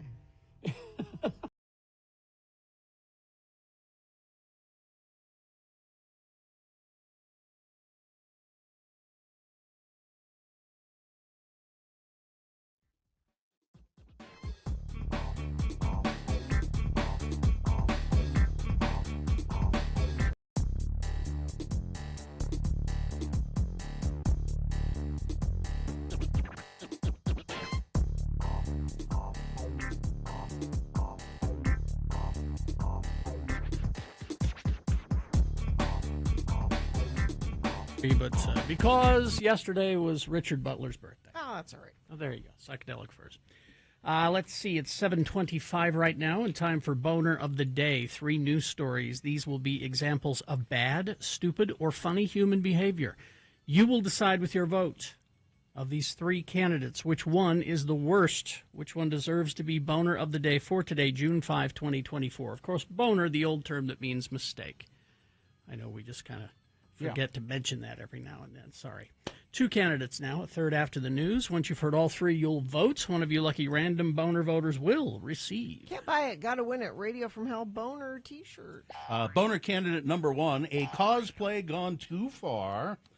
A man who attended a recent comic convention in China wore a Kobe Bryant helicopter crash costume to the event. And it sparked a lot of outrage in the States. Yeah. The unidentified person created the crass and offensive ensemble for the festival in Hangzhou using plastic bottles, cardboard, and a number 24 Kobe Bryant Lakers uniform. He also capped it off with a Kobe Bryant mask, somehow as he walked through the venue with it all strapped to his person. Other attendees seemed to be okay with it, but if you look at it and really think about it, it's not okay. In fact, as the man recreated the horrific January 26, 2020 tragedy on a sidewalk outside the event, so he pretended then to crash. It's just a video of it made its way to social media, and people were not laughing when they saw the video. Fans of Kobe Bryant have become enraged, of course, most slamming the disturbing imagery as gross and insulting. This helicopter crash claimed the lives of 7 other people, but Kobe Bryant and his daughter, Gianna, and then 7 other people. Yeah. It's kids. Horrible. Mm-hmm. But this guy, for some reason, thought this is really funny. Not funny. No, it's a cosplay gone way too far. Boner candidate number 1.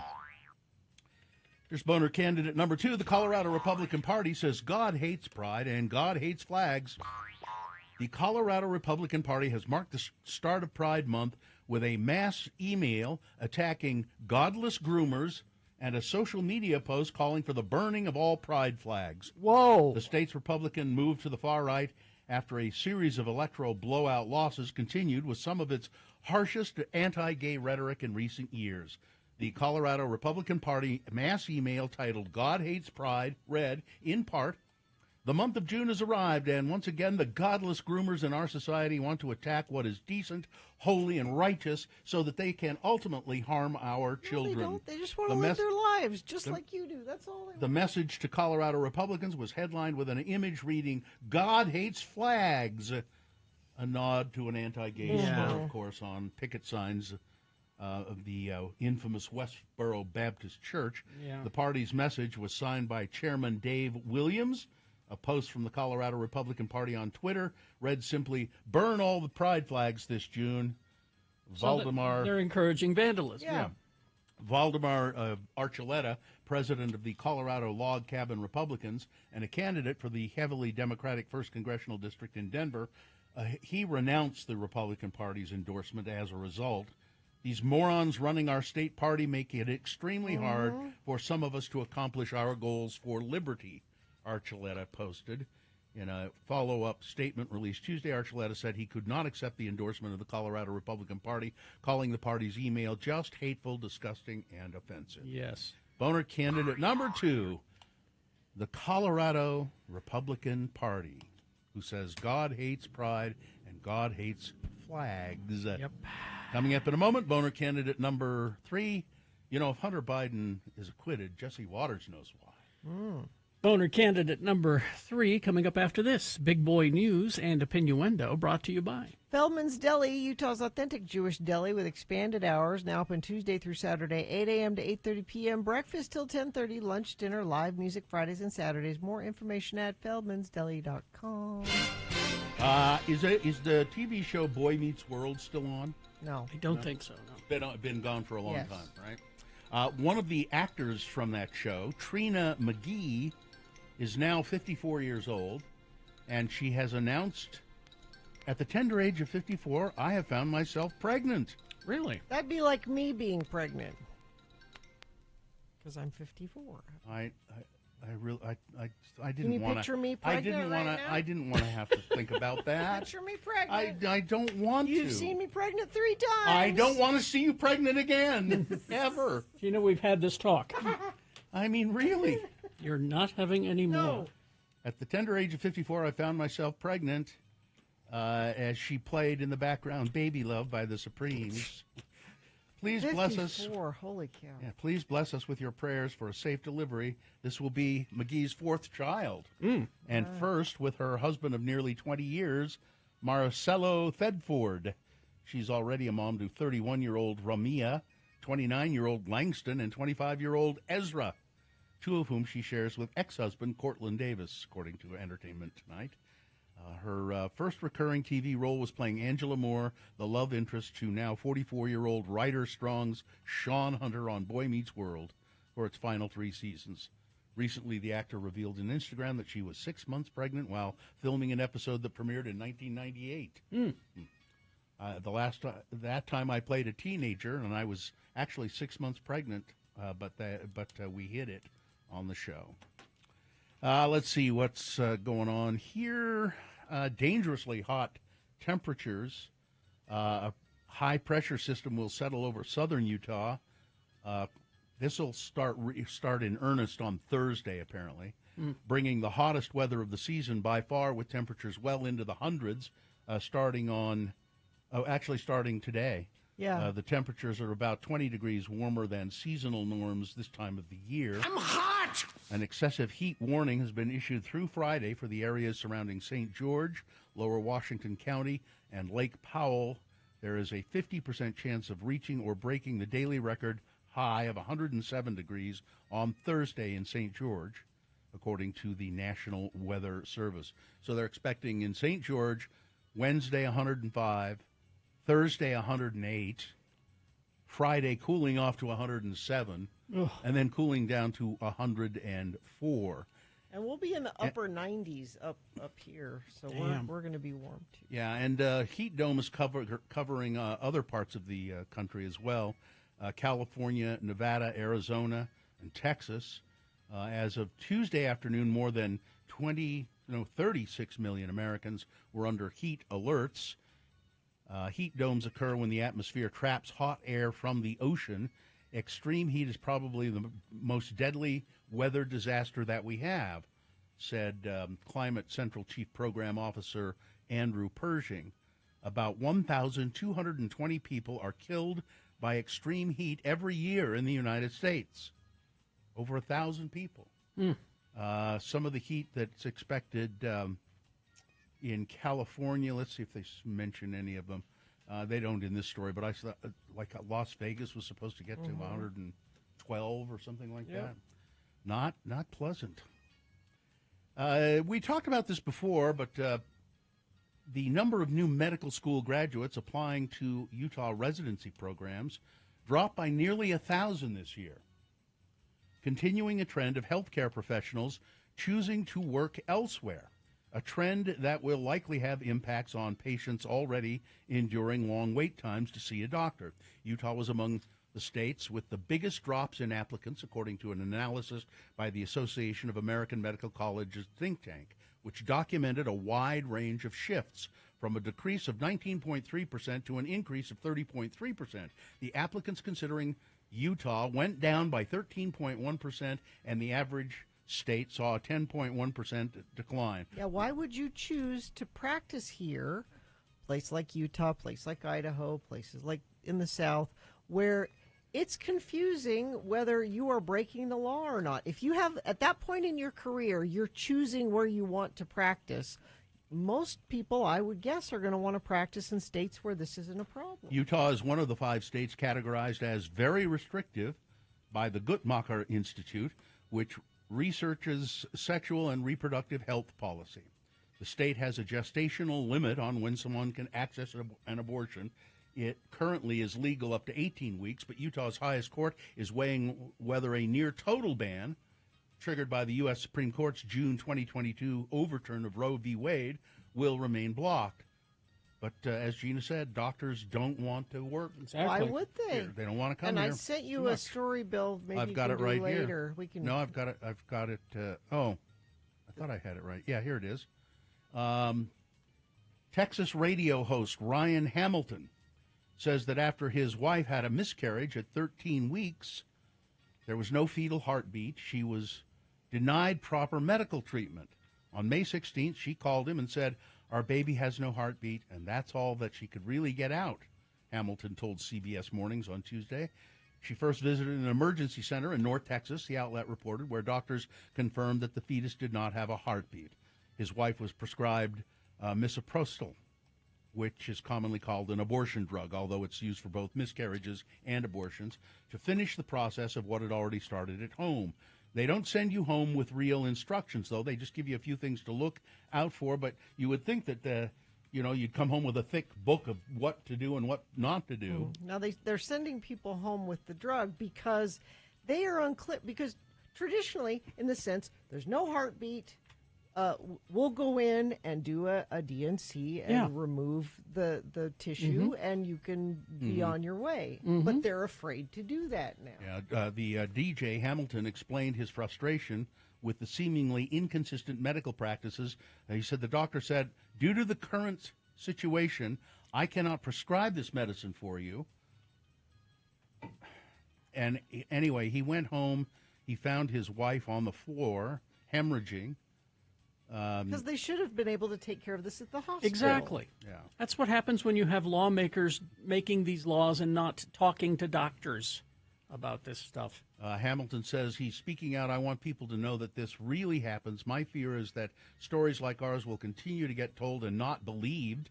I can't believe the number of people that have called me a liar and say that this is political propaganda. This is about the health of my wife. Everything in her life right now that she's having to do to get better. It's just a reminder of the baby that we lost. It's a reminder of what the lawmakers, put her through." They act like the lawmakers act like the only people that get abortions are loose women that are getting pregnant because they're just get an abortion. It'll be okay. They act like that's the only reason this ever happened. And finally, this story.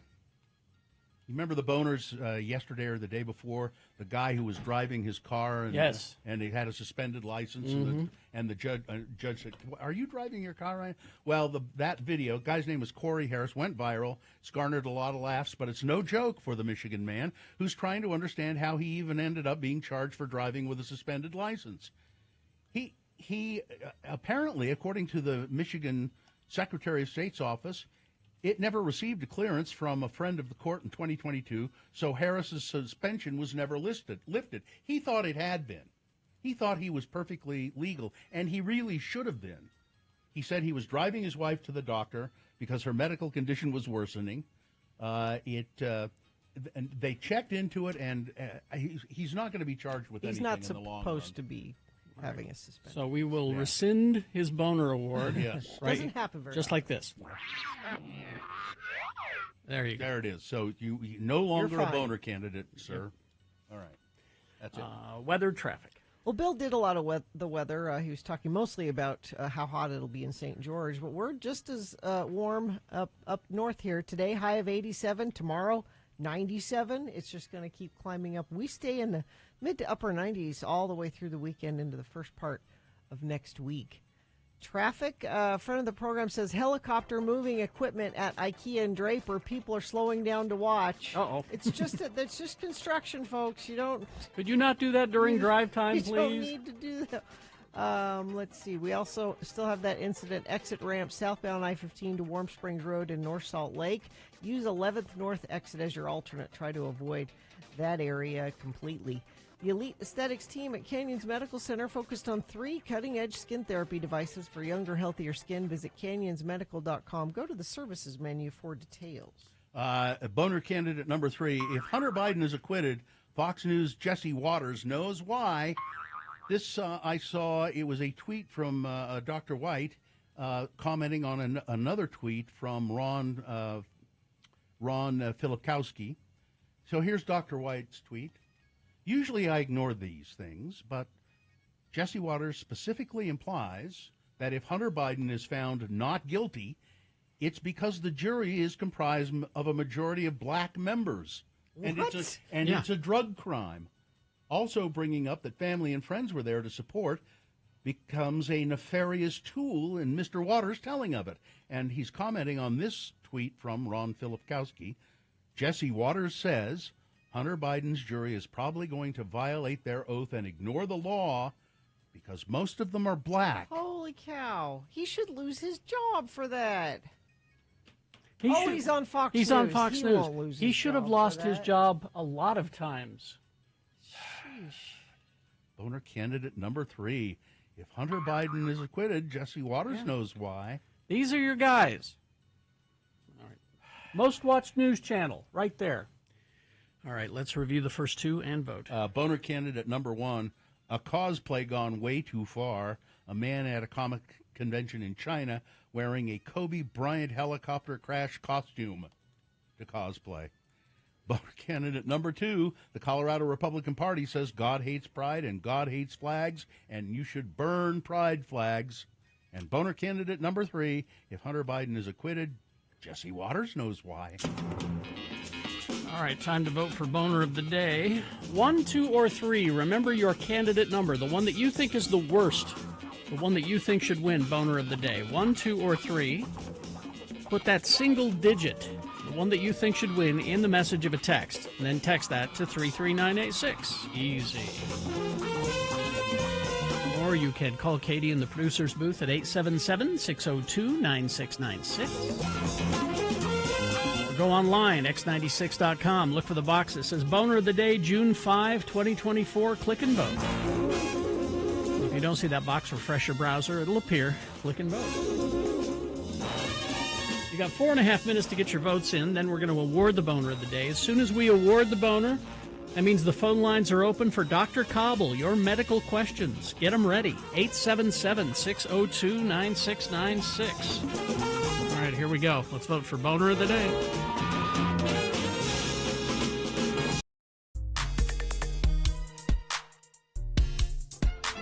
It's time to play the game that features a winner every time. It's time to play Beat Gina. I'm Johnny O, Get ready for a spaced-out comedy delight from Disney Studios. Tonight, for the first time on network television, it's an out-of-this-world cat who causes down-to-earth chaos. The cat who fell to earth and into a perfect mess. Oh. Jake's got the military on his tail, industrial spies on his back, and a budding romance on his hands. Wow. It's The Cat from Outer Space, starring Ken Berry. Oh, I love Ken Sandy Berry. Duncan, McLean Stevenson, and Harry Morgan. The Cat from Outer Space, tonight at 8 p.m. on CBS. And now, here's your down-to-earth host, Harry Jackson. Ken Berry can be so sincere and funny at the same time. Indeed. All right. The randomizer has picked your contestant. Gina, you'll be playing against Riley today. Hi, Riley. Hello, Riley. Hello, hello. All right, Riley, we're going to Hello? talk. Hello. Riley, are you there?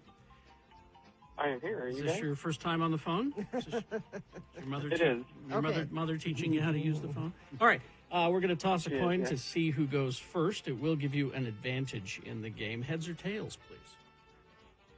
I would always pick tails. All right. Coin toss app says heads. Oh, you shouldn't always pick it, Riley. You're one step further away from winning these tickets to see Sting September 23rd at USANA Amphitheater. All right, Riley. This means that Gina will go first. It is her question to answer correctly. If she gets it right, she gets the point. If not, I'll allow you to answer it correctly and steal her point away. It's multiple choice Batman trivia because, well, Adam West, if he were still alive, it would be his birthday today. We all know that Adam West's Batmobile was the best one. So that's not even going to be on the questions because that's just a given. Okay. First question. Gina, Batman trivia. What is the name of the Penguins nightclub? Okay. Is it 1, Club Penguin, 2, Up to Snow Good, 3, the Iceberg Lounge, or 4, Fine Feathered Finks? Is it the Iceberg Lounge? Correct. Wow. That's a point for Gina. And now, Riley, your turn. Riley. Yes. The second Robin, this is comic book stuff, all right? The second Robin, his name was Jason Todd. Who killed Jason Todd? Who killed Jason Todd? Is it 1, Crazy Quilt? Is it 2, Carrie Jackson? Is it 3, Bane? Or 4, the Joker? I would like to say Carrie Jackson, but it was the Joker. It was the Joker. Oh, you knew that. I helped.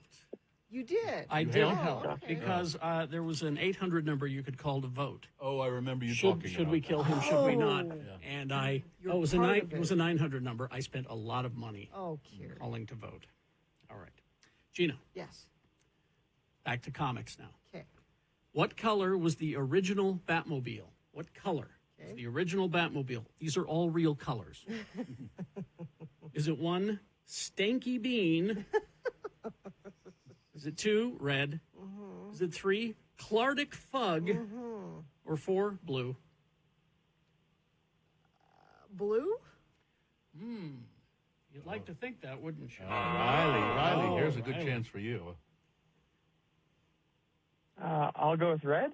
Very good. Tough. There we go. Riley, you have 2 points. Oh, man. Gina has 1. Oh, And man. Riley, you control the question. You could win with this question. All right, Be very careful. Let's go. Let's pick a good one here. All right. When the Scarecrow used his fear gas on the Joker, what was the Joker's greatest fear? Because, when you get fear gas, that's what makes you scared is your Okay. greatest fear. So what was the Joker's greatest fear? Is it 1, of missing out? Is it 2, nothing? Is it 3, spending his life in Arkham Asylum? Yeah. Or 4, being mistaken for Pagliacci? I'm going to go with nothing. Nothing is And Riley, you win the game. Wow. Nicely done. very well done. Nicely done. Thank you. And the prize again, Gina? Tickets to see Sting this Saturday at USANA Amphitheater. Knows his comic books. Hang on the line, Riley. Somebody will tell you what to do next. Listen, Hang on. I better leave. I've got a bad case of fear gas. Oh. I'm afraid.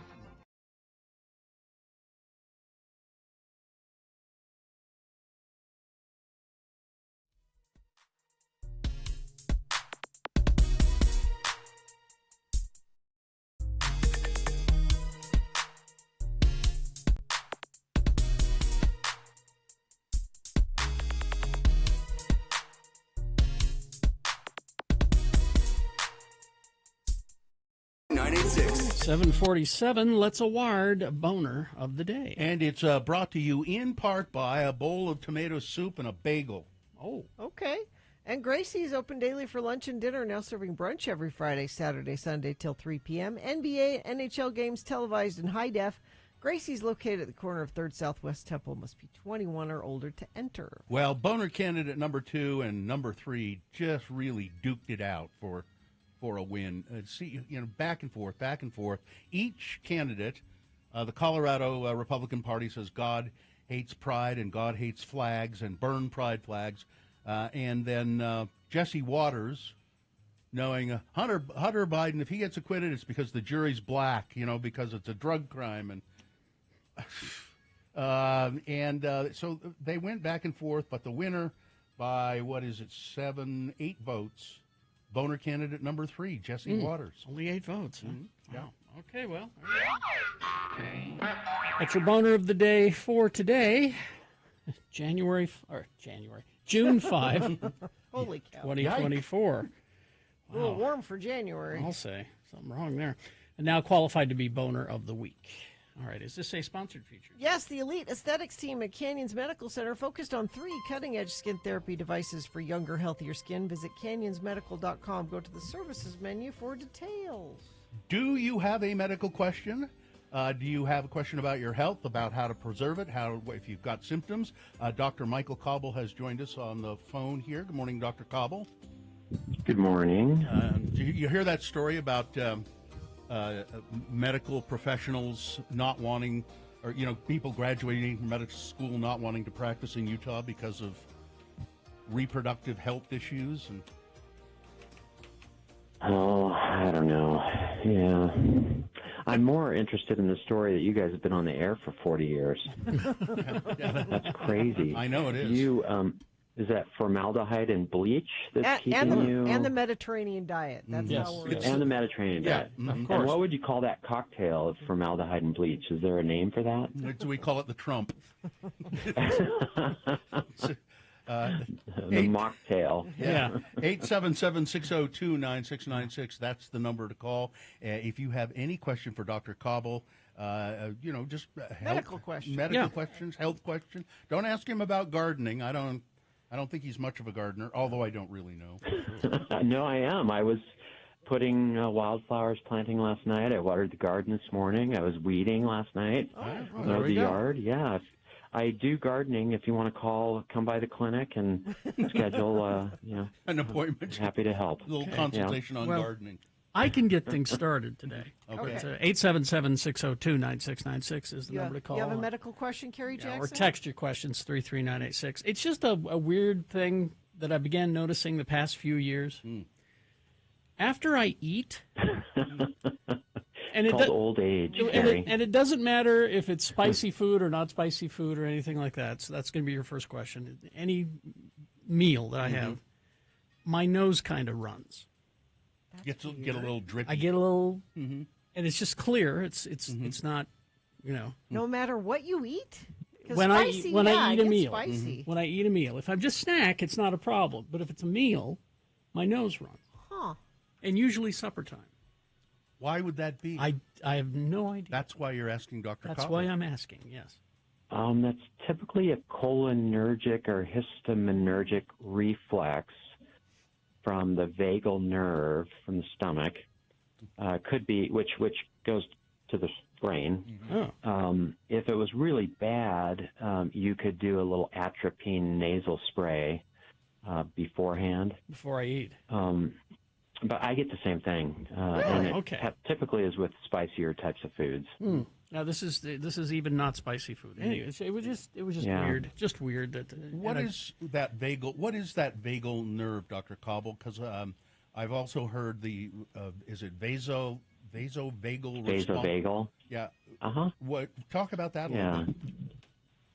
Well, vasovagal is typically that nerve controls fight or flight or rest and digest, and a vasovagal response can be where you get lightheaded or may pass out in response to some activity, like you're going to the bathroom or you stand up quickly or you get excited, and but that is a nerve that starts in the brainstem and goes all the way down through the chest and abdomen. So, again, anything, it can affect your blood pressure, your heart rate, your breathing, digestion. So it controls both the sympathetic fight or flight and the parasympathetic rest and digest system. So it's pretty common, and a lot of people get it activated. I donated plasma one time and went home in medical school. You know, you did anything to make a little money. Oh, yeah. Yeah. So I could tell you all kinds of stories about that. But donated that blood plasma and then went home and took a nap and hadn't eaten anything and got up to go to the bathroom. And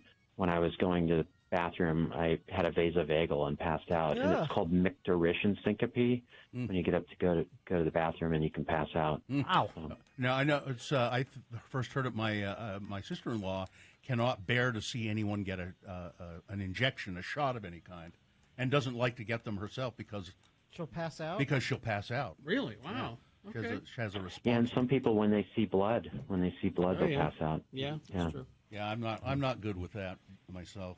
877-602-9696 if you have a medical question for Dr. Cobble, and if you go to x96.com/live right now, there's a picture of Dr. Cobble. You can tell he's a doctor because he has a stethoscope around his neck. That's how you can tell. They don't just hand those out, you know. You can't just buy those. And I have one of those operation games in my hand. Yeah, exactly. Yeah. Let's see. Thanks for asking that. I've had the same issue for as long as I can remember. So weird. Nick in the chat room said the same thing. Here's a text question, 33986. We prefer your calls at 877-602-9696. But here's a text question. My eyes burn frequently and water a lot. It could be allergy related, but I'm not sure. See, that's why a phone call is good, because we can follow up questions. But what do you think, Doctor? What do you think? Well, I think if they don't have any other symptoms, sometimes autoimmune diseases like scleroderma or Sjogren's, or if they're not having other joint or muscle symptoms, it's probably allergies. It could be the lacrimal duct needs to be looked at by an eye doctor. So I think if they're not having pain, they're not having vision problems, it's probably something that's unremarkable, but maybe a nasal steroid spray at night or maybe an antihistamine would stop that. But I don't think it hurts to go see an optometrist, a glass doctor that looks at eyes, or an ophthalmologist that is an eye doctor as well. Okay. Here's a text question. A year ago, I was diagnosed with neuroendocrine cancer of the pancreas in August. I had surgery. I was cured. What is the chance of it coming back? Well, if you had the Whipple surgery and they say it's cured and they're doing your CT scans every 3 months or so, you've got it, and it wasn't metastatic and it wasn't in the lymph nodes, then probably have a great long-term survival. But the nice thing is they can access that area, and if it was isolated, the surgery should have cured it. Oh, that's nice. If they didn't think you needed chemotherapy or immunotherapy or radiation therapy, that's probably great news. Well, there you go. All right, so we'll take a break. 877-602-9696. Now we've got phone calls coming in, so hang on the line. Always happens. 877-602-9696. So we'll have more with Dr. Cobble after these traffic, Gina. Big delays, I-15 northbound from Lehigh in Utah County to Bangor Highway in Salt Lake. This is due to a helicopter craning construction material over IKEA. Folks, it's okay. It's just a helicopter. It's not the Black Hawk, it's not the Illuminati. It's not the end of the world. They're doing construction through there. Crash southbound I-15 23rd North in Salt Lake, exit 311. And a crash eastbound I-80 SR-202 exit in Saltaire. Strong VW presents The Roots, July 19th at Granary Live. Don't miss out on an electrifying performance from the prolific rap duo. Get your tickets now at x96.com. All right, it's KXRK Provo. More with Dr. Cobble after these. 877-602-9696. UtahAdvocates.com. The weather's nice. The kids are out of school and they're out bike riding. Be careful. Be careful, kids, on your bikes, but watch out for them as well. And a lot of scooters zipping around, too, man. And motorcycles. The motorcycles are out. Give them some space so there's no accident. But if you are a motorcycle rider or a bike rider injured in an accident, you need an advocate. Yep.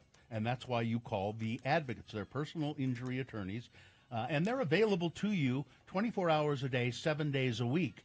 And the nice thing is they don't charge you a dime. There's never a dime you pay out of pocket. If they take your case, they start dealing with the insurance companies for you, and then they take part of the settlement when they're all finished. So 801-355-5550. That's 801-355-5550, 7 days a week, 24 hours a day. Or if you want to chat online, you can go to utahadvocates.com. You want my list, Carrie? Well, you want to how long is the list? Well, let's see. It's Because we've got like 3 minutes. Yeah, that's enough time. Is there enough time for the list? Yeah, let's do it. Okay. Tell us what the list is. It's 16 big mistakes people going on a cruise make. Number 1, going on a cruise. It's Radio from Hell with another list, because people love a good list. X96. Is Carrie going on a cruise? Because I do whatever my little nieces beg me to do. What should you know? Uncle Carrie, Uncle Carrie. Number 1, it's easy to lose track of time zones when you're on a cruise. We're in one time zone, so it will not be a problem. Okay. Number 2, booking a surprise cabin is a gamble. Yes. Well, apparently the booking thing, you were telling us about this. We are bidding. It's a silent auction kind of a thing for better quarters. This is stupid. And they're not telling you what the top bid is, so you know how to outbid. You just make a bid. This is crazy. You That's should dumb. be able to purchase whatever room you Yeah. want to purchase. And how much does that room cost? Because there's a room right on top of the boat that I wanted. Yeah. If I'm going to do this, Yeah, I we wanna were be... we were outbid on that one. So now the rooms below that, I think, are what we're bidding It's a on. ridiculous way to Why do did it. they do that? I don't know. Because they can make more money somehow. Probably. Overpacking. The rooms Overpack. are small. You don't have room for a lot of stuff. Be very careful with how you pack. Our room is not that small Oh, okay. so far. Anyway. Not researching the cruise line. There are ones that are better than others. You had no choice in the matter, did you? No. No, this was picked by my nieces. Yeah. How old are they? 10 and 8. Well, that'll be great, I'm sure. You don't want your things to end up on the table of shame. What's that? Table of shame. So, What is that? so similar to air travel, your luggage undergoes a security check before being brought on Okay. board. Prohibited items Are? such as travel steamers, extension cords, You can't take your steamer. How are you going to get your crease in your pants? Exactly. heating pads. And for your lumbago. I guess they'll go through your bags, and your stuff will end up on the table of shame. Table of shame. Okay. They let's actually see. go, look at this stuff that people tried to bring on board. Now this says don't try to drink any alcohol you buy from a port city on the boat. On most There's- cruise lines, yeah. passengers can't buy liquor on the island and bring it back to the boat for consumption. Alcohol purchases are supposed to be I think available for pickup after you disembark. I think we read that we're allowed to bring one bottle. For one bottle. consumption. Okay. So, But they mostly want you to buy their. Yeah. well, and the ticket that we have bought is all inclusive, so I can drink as much as I want, and I'm going to try to bankrupt the cruise line. You should. Underestimating the sun. So, Carrie, this is important. You usually hang out in the shade anyway. Yes, I'm part vampire, so. But they say the sun is stronger when you're out in the middle of the ocean, so you're even. Oh, because it reflects off the water. Yeah, even more. Mm. Flying in on the day of the cruise is a rookie mistake. We are not. Okay, good. Okay. Why is that a rookie Just mistake? because you need extra time. Just give yourself in time to embark. Okay. Because you embark and you disembark. Going to the pool without a plan may leave you seatless. Without a plan. I have a plan. I don't want to be seatless. You need to get up early and find a To spot. get a seat. Or Yeah. because you might not get a spot. Oh. Well, you're just making me really look forward to this. This you know? sounds great. Make sure you review your final bill. Oh. Swiping your room card as payment method can feel like free money, but it adds up quickly. After a week of freely providing your cabin number, it's the same thing as giving out your credit card every time you go. Make sure you check your bill. So food and drink it will be included. Yes. What? So I guess what I'm else sure would they you have buy? stores and stuff. Like Oh yeah, there's stores and gambling and all that stupid stuff. Let's see. Whatever you do, make sure you have your passport. Of course, you would have that. That's the last one. So there you go, Carrie. Just some tips. Well, it was for very your- practical. for your According cruise. to Sue, we're bidding on a better room. Our room now that we have for sure has a deck. So that's the least you're going to get is a Yeah. deck. You could And get better. We have not been outbid on the Sky Suite. Oh, and that's the really good one? It's like the second better one. Sky Suite sounds It has a receiving area. I want all the amenities. Anemones. Do they have rooms with kitchens? No. No. I don't think so. We hope you'd enjoyed another list with Radio from Hell on X96. Okay. Oh, actually, Sue says the Sky Suite is the best room. There's only 2 of them, and we haven't been outbid. Oh, so we may you get might it. get the Sky We may room. get it. Okay, I'll let you. 6. Yeah, like Moroni in Midvale did, who has a question for Dr. Cobble from Midvale. Well, he needs to call. Call us at 877-602-9696. We have one line open, 2 people waiting, so let's get to them. Questions for Dr. Cobble. Let's begin with Amy. Hello, Amy. Where are you? Hi, good morning. I am in Spanish Fork. Sorry, Carrie. Oh, that's all right. Amy of Spanish Fork. I got out. You can get out too. What's your question, Amy?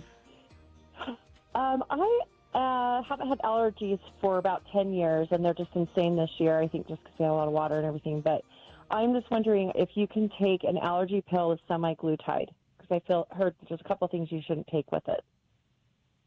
Yeah, that's a great question. The allergies have been remarkably bad this year. I've had them for 6 months now, where last year I had them like 3 weeks. But yeah, you can take an antihistamine with semaglutide. You can combine nasal steroid sprays with it, with either or both. So not a problem. Semaglutide is remarkably safe.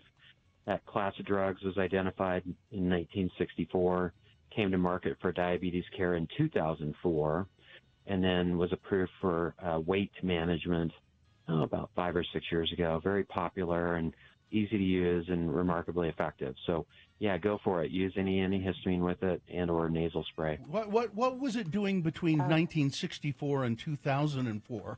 What was just research and drug development? It's remarkable how long it takes to identify these chemicals and then bring them to the marketplace. Yeah.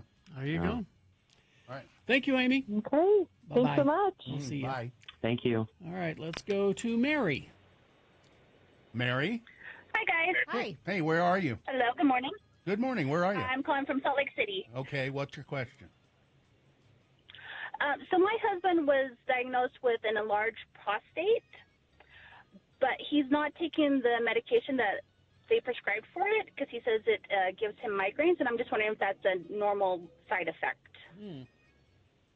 There are different medications for an enlarged prostate, and so some people will use those dutasteride or finasteride, Proscar, or Abidart, and then some people use an alpha blocker like Flomax, Tamsulosin, or Rapaflo.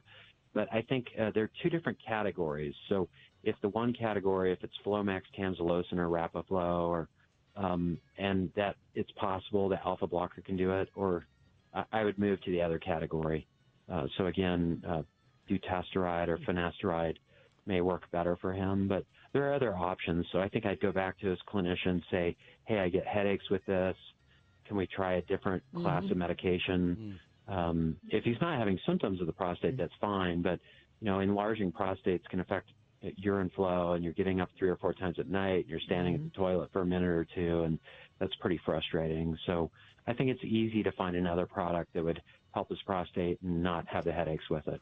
All right. Or you could use a beta blocker to prevent the headache from the other drug. So I think there are ways to manage it really easily. But he really should be taking. Great question. He should be taking his medicine though. So, So get a different one. I know.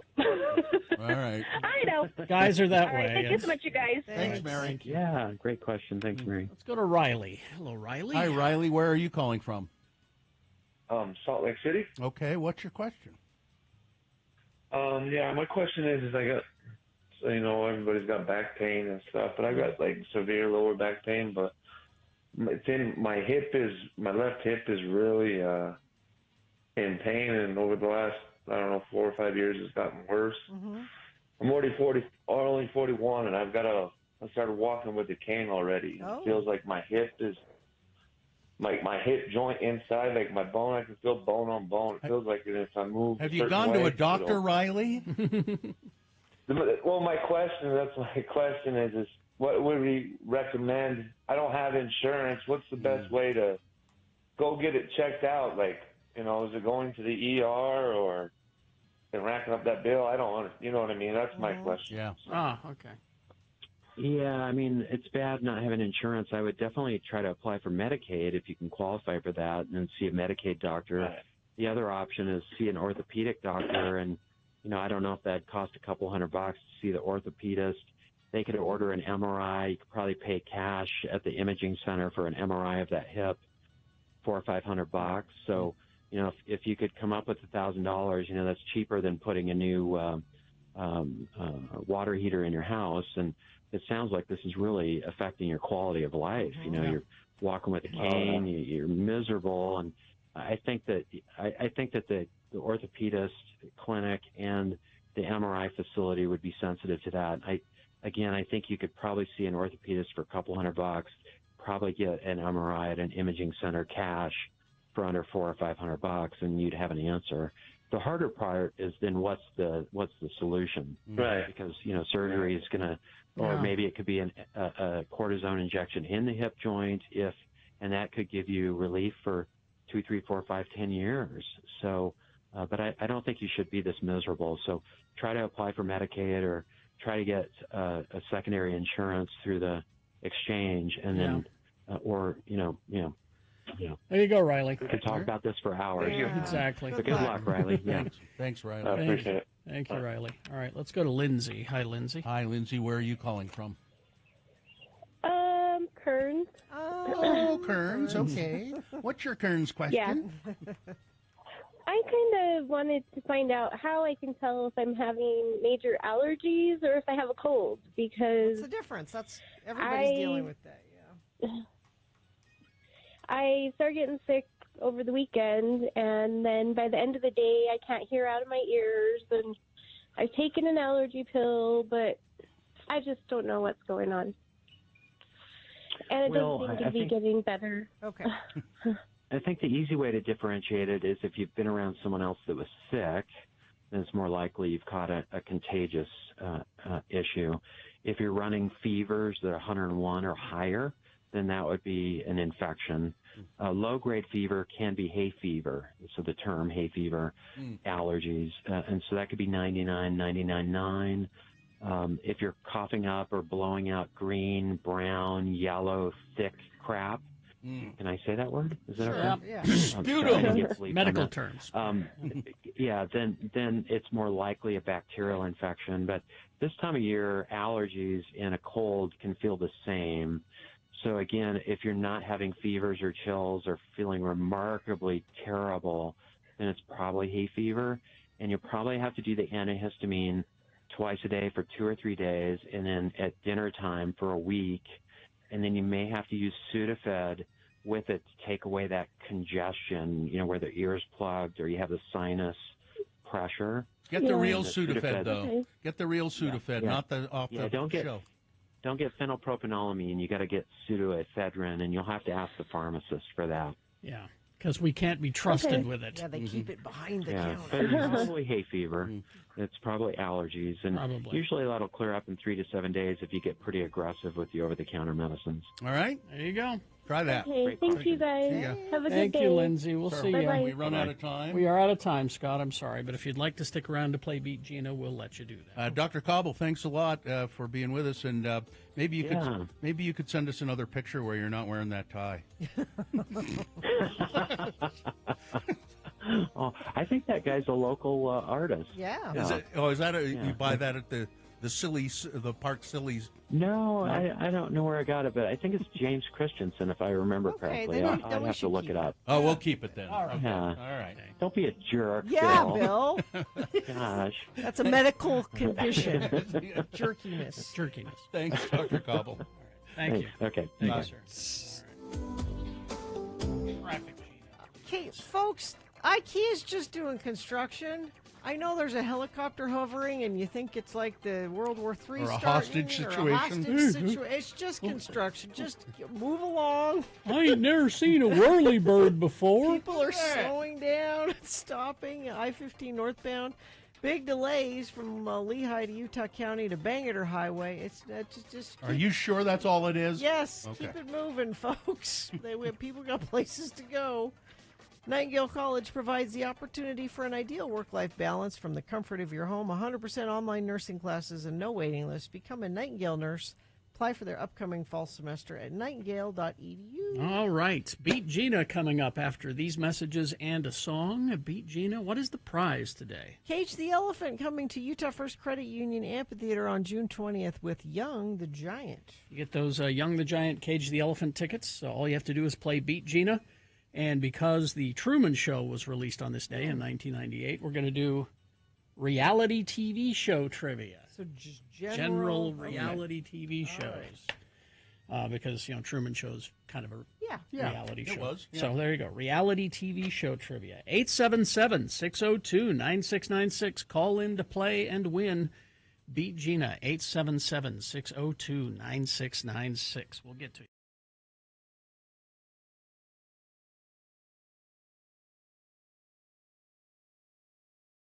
I know how you guys really believe in astrology. Oh, yeah, we're huge. Huh? You really believe in astrology, so... Your Honor, leading the witness. No, astrologers were the original astronomers. See? Bill gets it. They studied the heavens and the stars, and they were the first centuries ago to report on that sort of stuff. That was a long time ago when we thought there were sea monsters, too. A celebrity psychic has released a list of, based on your astrological sign, where you should travel this year. It will be good for you. It's written in the stars where you should travel. Yeah, this makes perfect sense. Carrie, what are you? I'm a Virgo. You're supposed to go to Germany. No, I'm not. It says right here. Why would I do that? Because you're a Virgo. Have you been to Germany? Yes. Would you like to go back to Germany? Only if I'm going to have Spetzel with the band Camouflage. After driving on the Autobahn in Stuttgart. Bill, what are you? I don't know. Are you a... Help me out here. The bull. The bull? Taurus. Taurus? Let me help you there. Thanks, astrologer. Thanks, astrologer. Yes, I'll be plotting a course for adventure here. That's my sun sign, Gina. You were supposed I'm born on the cusp, however, so I'm part Gemini. Oh, okay. So that means you either need to go to New York. Okay. That's Taurus? Yeah. Okay. Or Gemini, you're supposed to go to Melbourne, Australia. Melbourne. I would go to both places, but I can't be in both places at once when I'm not anywhere at all. We didn't make it to Melbourne, did we? You were in Sydney. We were in Sydney. We didn't make it to Melbourne. I heard good things about Melbourne. A lovely place, apparently. For the Olympics. Yes, we were there in Sydney for the Olympics. And I'm supposed to go to Reykjavik. Ooh, I'd love to go there. Get on that, Gina. Why? What's your sign? I'm a Scorpio. Hey, would you like to come up to my place and see my etchings? No, I would not. Is it Reykjavik where they celebrate Christmas year round or something? Do they? Is that one of? There's some sort of big somewhere Christmas. in Iceland. Yeah, there's some big it's not Christmas Reykjavik, village. but Yeah. We were looking for somewhere to take my mother-in-law. She wants to go on a trip, and we're like, give us a list of the places you'd like to go. And But take her and drop her, or no, she just Oh, and you'll bring her back. She was pandemic living alone and needs to get out and do stuff, and one of the places she wanted to go was Reykjavik. So I was looking at it. It's my speed. It you is? know what they do there? What? Nothing. They sit around in hot pools.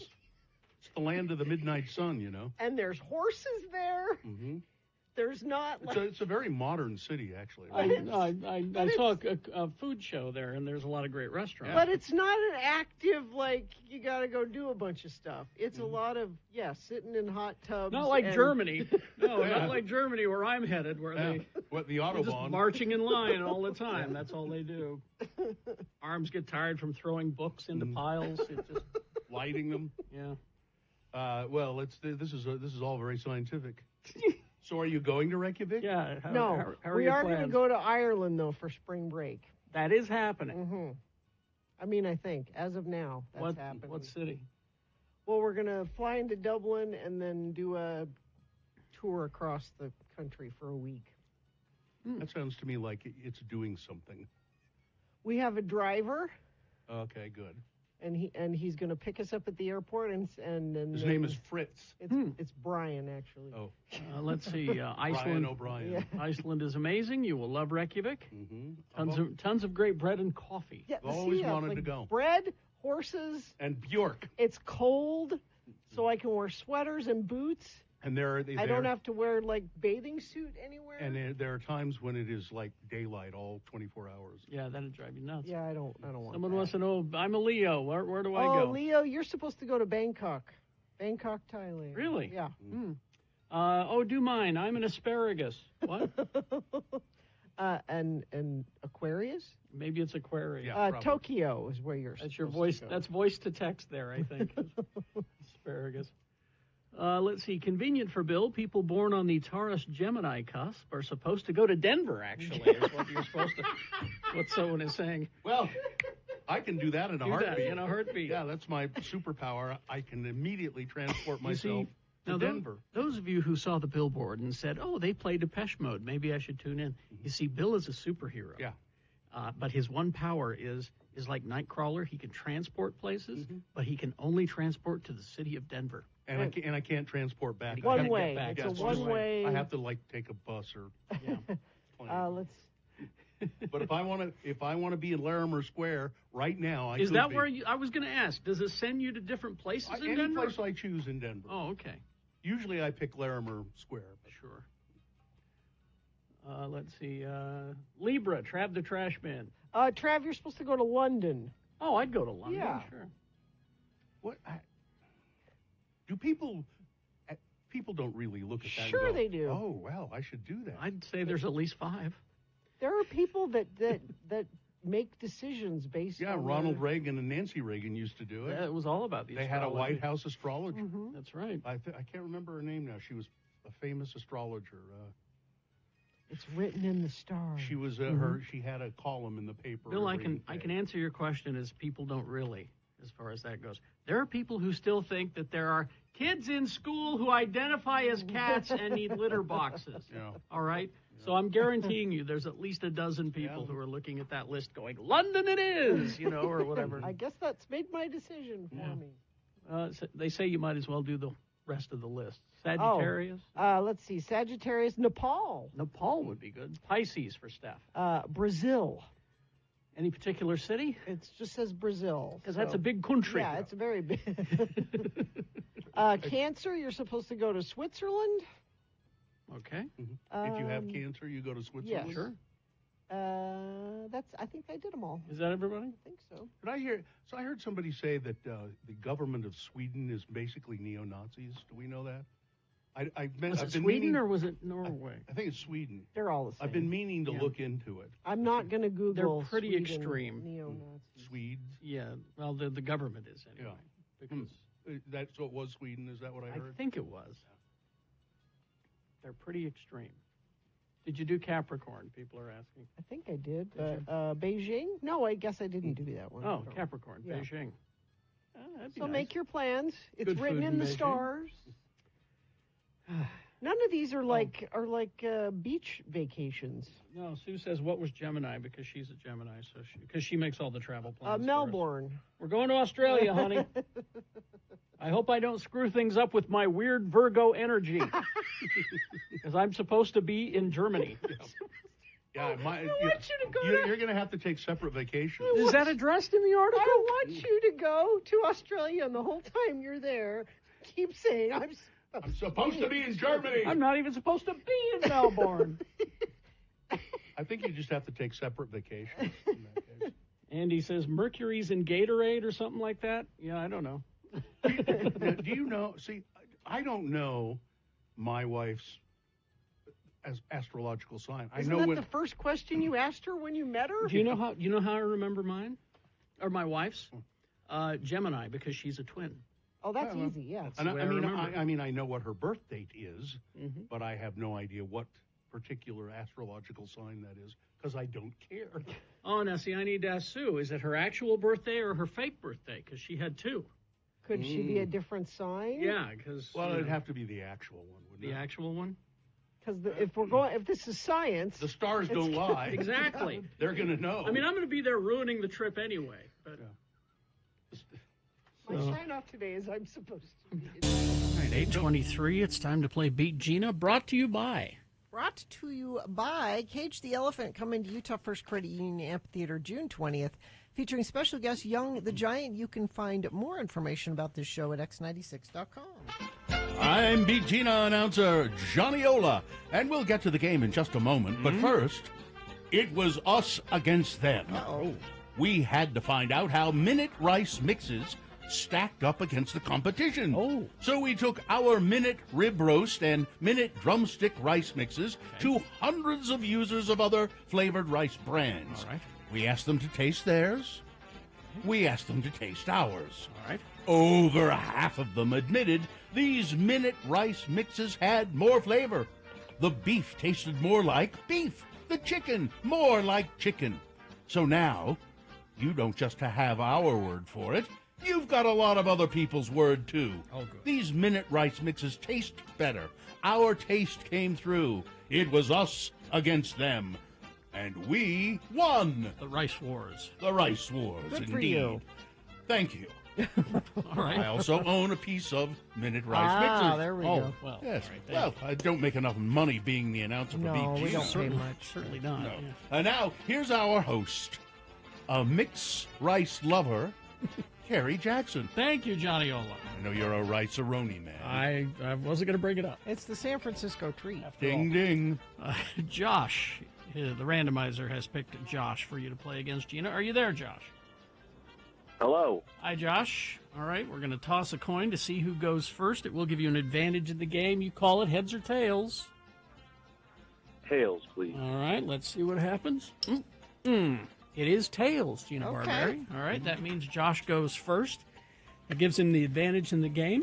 And you're- Multiple. Oh, sorry. I was just going to say you're one step closer to winning those Cage the Elephant tickets. Cage the Elephant tickets. Yes, so this is first question is for you to answer. It's multiple choice, pop culture trivia.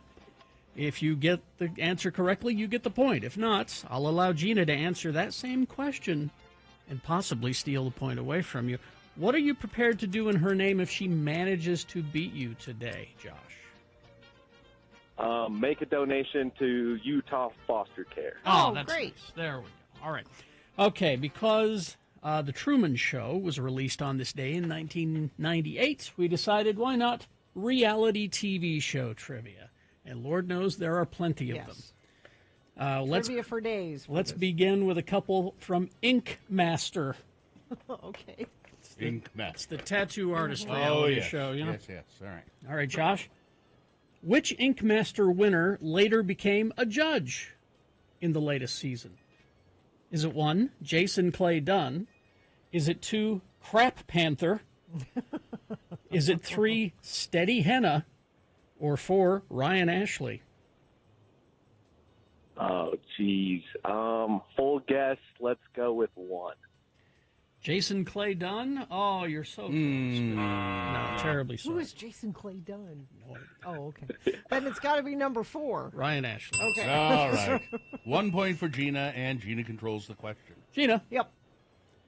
Who has won Ink Master the most? Okay. Is it DJ Tambi? Is it 2, Weedy Gonzalez? Is it 3, Ryan Ashley? Or 4, Sausage? 1. DJ Tambi is correct. I don't know who any of these people Sausage is are. an actual tattoo artist, by Really? the way, just so you know. yeah. He's very good. Yes. Number 2 for Gina. We go back to Josh now. He has no points. All right, Josh, we're going to go to a different show. It's a cooking show called Nailed It. What kind of button do the contestants have at their baking station?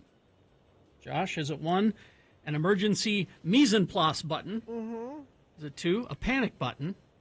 3, a murder a random contestant button? Oh, I like that button. Or 4, a pause button? Ooh, let's go with number 1. An emergency mise en place button? No. No. All right, Gina, this is for the win. A pause button? Oh. No. No. Panic. Oh. Panic. Panic button. Yes. Yeah. All right. It's still 2-0. But let's see. Gina controls the question. What is the name of the chef judge on Nailed It? Okay. The name of the chef judge. Is it 1, Chef Alan Dente? Al dente. Is it 2, Chef Istopheles? Is it 3, Chef Jacques? Or 4, Chef Ramsay? It'll be Chef Ramsay. No. Well, this can go on. Josh for the steal. Let's go with Jacques. There we are. Now you got a a point. point. Now you can tie the game, too, because you control the question. All right, Kitchen Nightmares. Kitchen Nightmares. There were at least 5 restaurants that did what before their episode even aired? Is it 1, doubled their income? 3, the chef murdered the entire staff because of the embarrassment? Yes. 3, became the latest to join the duck-centric restaurant chain Water Pollo? Or 4, closed before their episodes even aired? Ooh. Let's stay positive and go with 1. What was With it? what?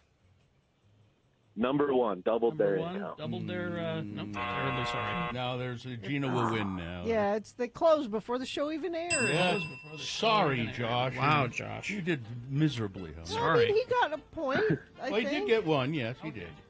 You got Tough you, go. you got 1 point, and you also are going to get tickets anyway to Cage the Elephant, coming to Utah First Credit Union Amphitheater on June 20th, featuring special guest Young the Giant. I hope you realize how unusual this is, Josh. Yeah, it doesn't happen.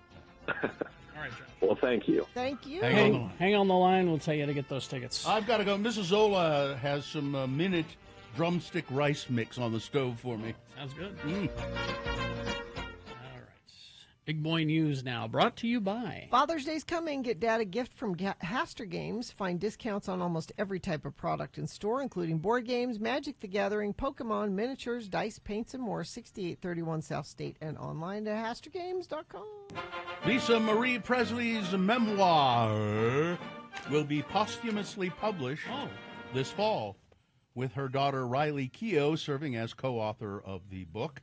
The book, titled From Here to the Great Unknown, a memoir, arrives October 15 via Random House, which said its description of the book is born to an American myth and raised in the wilds of Graceland.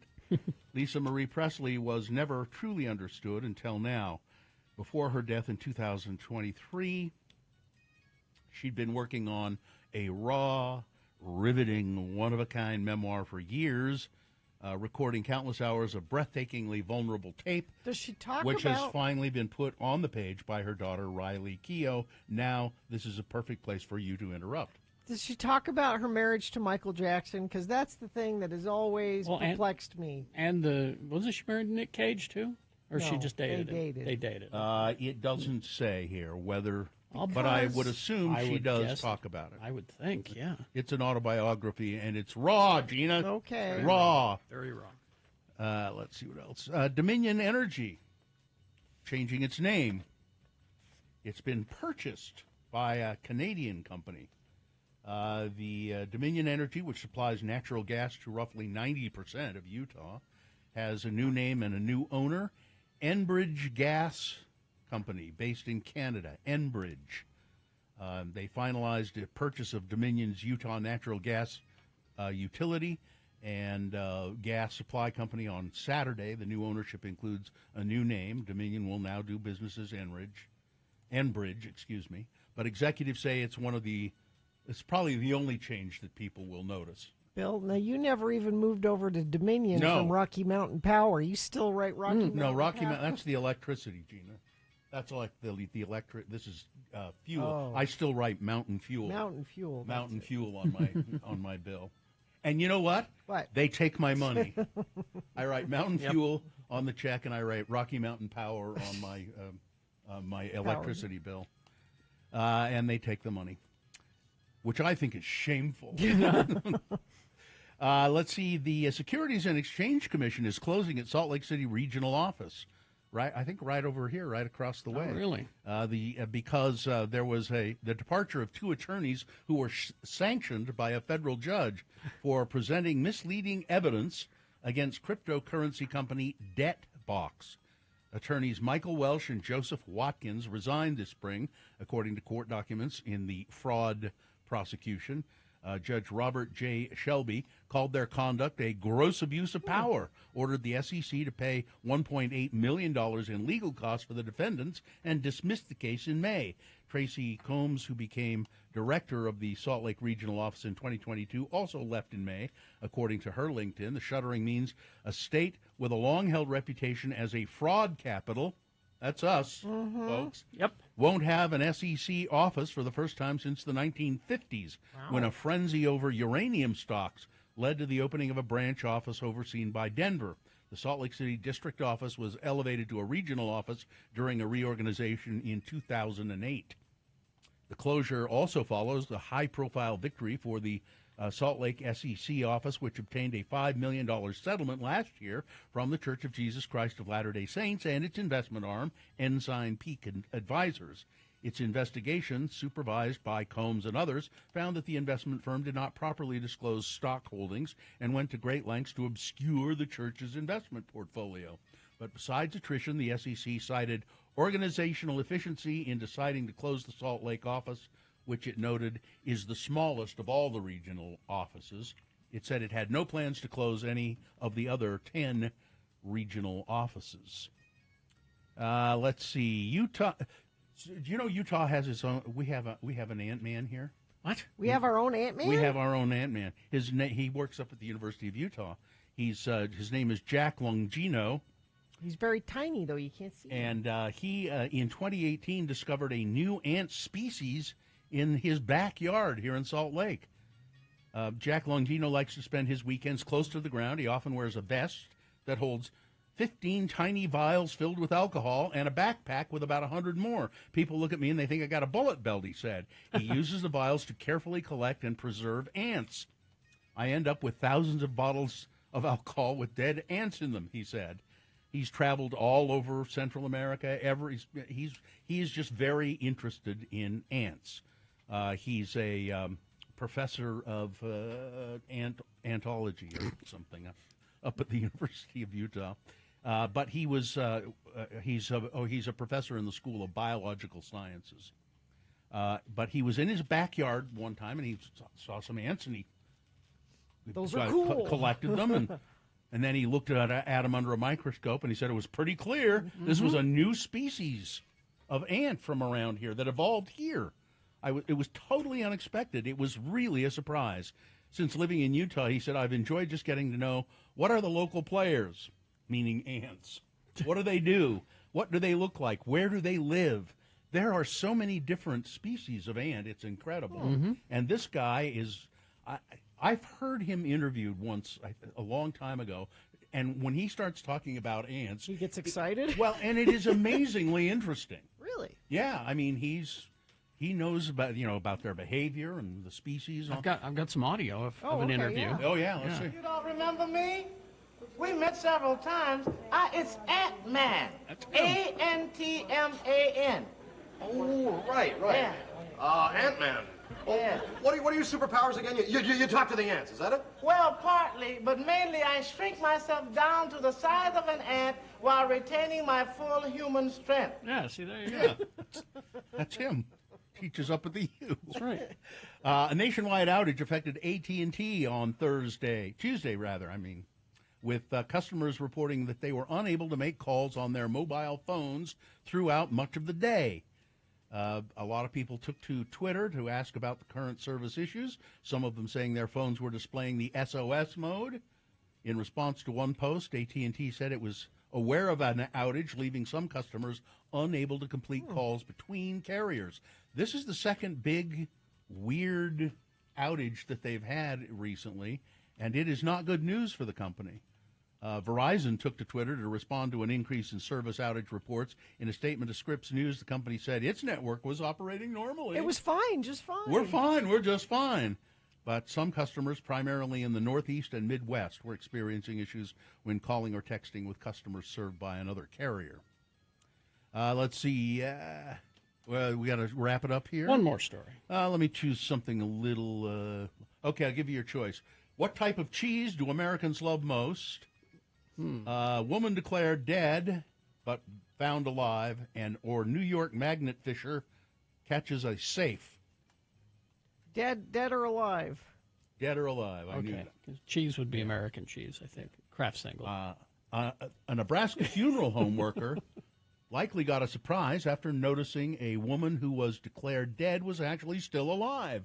Lancaster County Chief Ben Houchin said 74-year-old Constance Glantz was pronounced dead at a nursing home on Monday. Her body was transferred to a funeral home where a worker noticed, hey, that body's breathing. Uh-oh. Someone at the funeral home called 911, and responding emergency crews confirmed that Ms. Glantz was, in fact, alive. She was taken to a local hospital where she then died 5 hours later. Oh.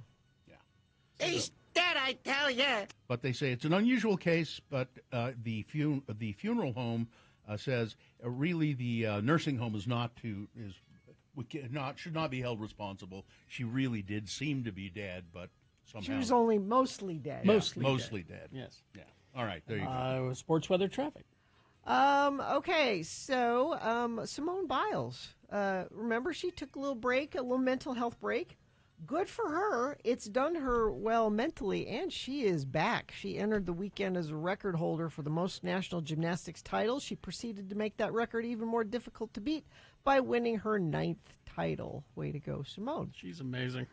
Let's see. The Salt Lake Bees, they're having a home stand against the Sugar Land Space Cowboys. They lost last night. They play again tonight at 6:30. That's your sports. Weather. It's a heat dome, much worse down south in St. George, but we are going to get quite warm up north here. 87 today for a high, 97 tomorrow. We climb right up another 10 degrees, and then we stay in the mid to upper 90s all through the weekend into the first part of next week. Traffic, there's a vehicle fire northbound Bangerter Highway 78 South in West Jordan. The right lanes are blocked, and traffic is backed up to 90th South. Let's see if we have anything else. We got that crash southbound I-15, 2300 north, still causing some issues. And eastbound I-80 out towards Saltaire SR 202. Let me check our message stream, see if Infiniteam has reported anything. I don't see anything lately, but if there is an issue out there you think we need to be aware of, please let us know. 33986. Take a journey to the beginning of time and space to never-before-seen cosmic landscapes and recently discovered exoplanets. See the awe-inspiring images captured by NASA's James Webb Space Telescope in dark sky, now playing at Clark Planetarium. All right. By the way, it's cheddar. Cheddar is the most Cheddar. popular? Oh, I could have swore it was Kraft. Followed by blue and then Camembert or Brie. Oh, okay. All right, we will take a break. We'll be back after these messages with your list of things that must go. Stand by. And, of course, you can always email us, and I have. Is it? Yes, indeed it is. Email of interest. I remember a few days ago we had an email from Saskatchewan, Canada, from a guy who was up there listening and was commenting. We had Frank Chris, famous curlers, and he was excited to hear that we're talking about curling. I know those people. And he said, I've been listening to your show for 23 years. We had the question, of course, how did you come to begin listening to the Radio from Hell show in the first place? And I always kind of assumed that, like, it's a transplant. Somebody who found us, listened to us here, and then moved to Saskatchewan. Because this show would never work outside of the state. Yeah, not so. Here is the answer. I asked him, how did you come? Here's the answer. Thanks for asking how I came to be a Radio from Hell fan. Please allow me to make a short story needlessly long. It was the summer of 2000, and I had just graduated from the University of Regina with my human resources degree. I'm born and raised in Saskatchewan. My first big boy desk job was with our public library system. God bless public libraries and the role they play in our communities. Indeed. Near the end of my first day, having made sure that all my pencils were sharpened, my paper clips were neatly organized, I took to the internet to find a streaming radio station to listen to. Back then, it was really exciting to be able to tune in to radio stations from all around the world for the first time. Yeah. I asked Jeeves, 23 years ago, to find me alt-rock radio stations. And he returned a list of about a dozen of them. I don't know why from that list I clicked on X96. Maybe a bit of confusion and curiosity. A religious conservative place like Salt Lake City has a rock station? How would that even work? I really enjoyed the music I heard and decided to tune in again the next day. I was really taken aback by your morning show. Even though it was a rock station, the two male hosts weren't acting like idiot college bro douchebags. I know. And the female host wasn't trying to keep them in line. This seemed like a radically different way of doing a morning rock radio show. I've been hooked ever since. I was thrilled to hear that my email to you last week was not just an email of interest, but an email of extreme interest. Yes. I was even more thrilled to hear the continued conversation about curling. While logical to believe that curling is played on a lane of ice, they are referred to as sheets of ice. Growing up in a very small rural community in Saskatchewan, my town had a rink with 2 sheets of ice. I knew I was in the big city when I went to university, as they had rinks with 12 sheets of ice. It's the big time. That was the moment I knew I wasn't in Kansas anymore. Sadly, there's no Canadian equivalent of that expression. Maybe I'll start one. We're no longer in Tatamaguchi, eh? There you go. Just one final detail to clarify with you regarding curling. Yes, curling rocks that just touch the house, the painted circle, are called biters, as we were discussing. But they do count just as fully as rocks that are entirely in the house. Many a game has been decided because of a biter. Sorry in my delay in getting back to you, Bill. I'm just on vacation with my husband in Puerto Vallarta, and I needed to find a moment to dash off this email to you. We're still here until Friday, so life is good. Of course, I take you, Carrie, and Gina with me wherever I go, even to Puerto Vallarta. After 23 years, it feels like you're part of my trusted and fun social circle, and you provide comfort to me like a warm sweater. Or, when in Puerto Vallarta, a tight-fitting Speedo.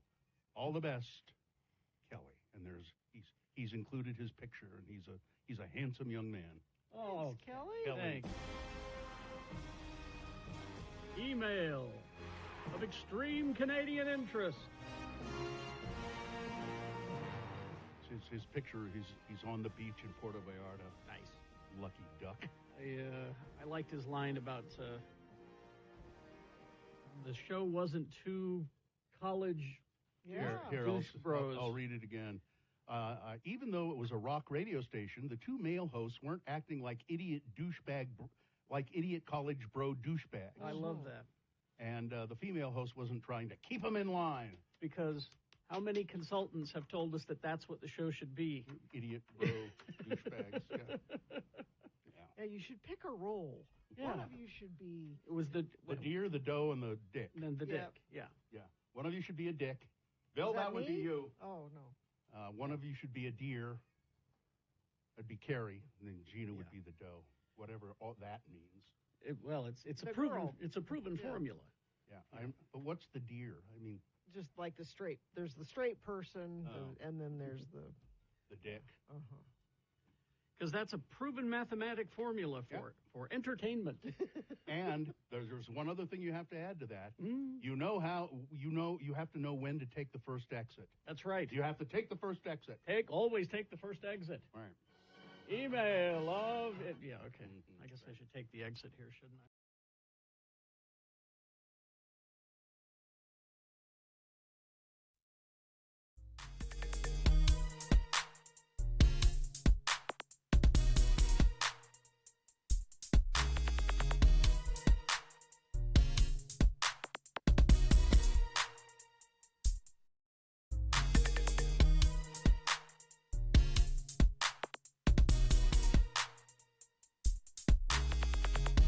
Before we get to things that must go, breaking news. Oh? Salt Lake City police have asked residents who live on Reed Avenue between 3rd West and Wall Street to remain inside. There's been a bear spotted in the area, and there's a picture. So, Really? Reed Avenue between 3rd West and Wall Street. Remain inside your home. There is a bear in your area. What part of the city is that? I don't know. Wow. But there's a picture of the bear here. Let me see the picture of the bear. He's up in a tree. Oh, no! So that's your breaking news. Things that must go, the yeah. bear must go. Brought to you by Tactical Airsoft Supply. Visit Rad, Xander, Ajax, Shike, Gee, Steve, Claire, Mitch, Cody, Mike, Connor, Seabass in Layton and Salt Lake City. Salt Lake City Tactical Airsoft Supply. Things that must go on the radio. From Hell Show. Things that are bugging you. You can't stand it anymore. You've got to get it off your chest. The best way to do that is send the things that must go to us. Radio from Hell at x96.com. Put must go magically go away. I have one right here. Oh, you do? Mm-hmm. Why don't you start? Oh, well, that's from Kelly of Eagle Mountain. A few weeks ago, I sent bad people getting away with things must go. Well, it worked. All the guilty verdicts for Donald Trump. well, yeah. Wow. Thank you. 34. We'll take credit for that. Sure. I have one of mine quickly, and you guys won't care or understand about this. It's tyranny of soccer. Yes. So a few years ago, they changed the rules about how they divide up teams. Used to be if you're in 9th grade, you play with 9th graders, and we're all in 9th grade, and we all play together. They have since changed it to birth year. Really? Muhammad's birthday is the end of December. Oh. And so he's in a birth year 07. All of his friends are on 08s. And he cannot play on a team with, it's just... Well, it's time to quit soccer then. It is a stupid rule. Gina, rules are rules. It's stupid. Rules are rules. And the soccer parents know what I'm talking about. Let's see. Peterbilt Brian checking in. A few of my things that must go. People who say nice instead of nice. Nice. Nice. For some reason, that's really annoying. Also, as a big rig driver and motorcycle rider, I have a lot of driving must-goes. I know you guys don't read those, but 2 quick things. Big rigs and motorcycles need plenty of room. Don't crowd us, and use your blinker and watch for my blinker. This is from Johnny B. Cutting into what I think are large cloves of garlic, only to find it's just a bunch of little slivers of garlic cloves. Hate that. Makes it really difficult. And finally, this. When I tell the McDonald's drive cashier I am just going to have a medium caramel frappe, and they still reply with, anything else? I said just. That's all I want. That's all I want is the coffee. I'll go next. I've got a couple of my own. First of all, in the men's room, the urinal does not flush very well. No. And so often when you walk into the men's room, it reeks of urine. Yep. That must go. Also, what must go is looking at your damn phone when you're stopped at a red light, and then you don't look up, and then finally I have to give you a little polite honk so that you'll go. And then finally this one, when you look at your shirt in the mirror, shirt you're going to wear that day, and you say, oh, it's got some little water spots on it. Oh, well, they'll dry out. And then later on, you look at it again, you realize they're not water spots. Grease. It's grease. Oh. Let's see. This one says, this must go has been giving me a heartache for a while, so please make it go away. Utah foster care rules. I've been trying to register to become a foster mom. I would love to bring a child into my home where I can provide a safe, happy space for them to enjoy their life. I own my home. I have a big garden. I have chickens, a fun backyard with a playhouse and a trampoline. My 8-year-old son has been begging for a brother or sister to go camping, hiking, fishing, etc. I make enough money to provide for a foster child without state assistance. I have extra bedrooms to ensure the child has their own space. The issue is I don't have a piece of paper stating that I am married. My partner, my boyfriend, my soulmate of 10 years, our son's father, we're basically married. He's not going to go anywhere. He lives in the house as he should, and we're a family. The foster care allows single people and married people to foster, which is interesting. Single people and married people. But you would think that they would love to have a child be placed in a home with a dual income rather than a single income. I had a neighbor family who were able to be fostered, which I feel that they shouldn't have been allowed to foster. I won't go into details there, but saying that they were gross is putting it mild. I mean, I don't understand why they were allowed to foster a child and I can't because I'm not married. I just live with someone. Please, please, please make this stupid rule go away so I can provide a happy home for a child in need. And we just heard a bunch of news stories about how desperate Utah is for... Let's see, this says, please don't use my name. I have a few things that are bugging me. I take Frontrunner to work, and every night there are 2 or 3 people who get off the train and fly down the platform on their electric scooters and nearly hit everybody else. These people must go.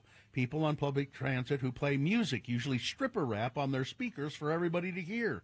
People using their speakerphone on a call or just talking loud on their end. And lastly, I work for a government agency, and there's a large segment of the population that for some reason feels like they have the right to abuse and belittle government employees solely because they work for the government.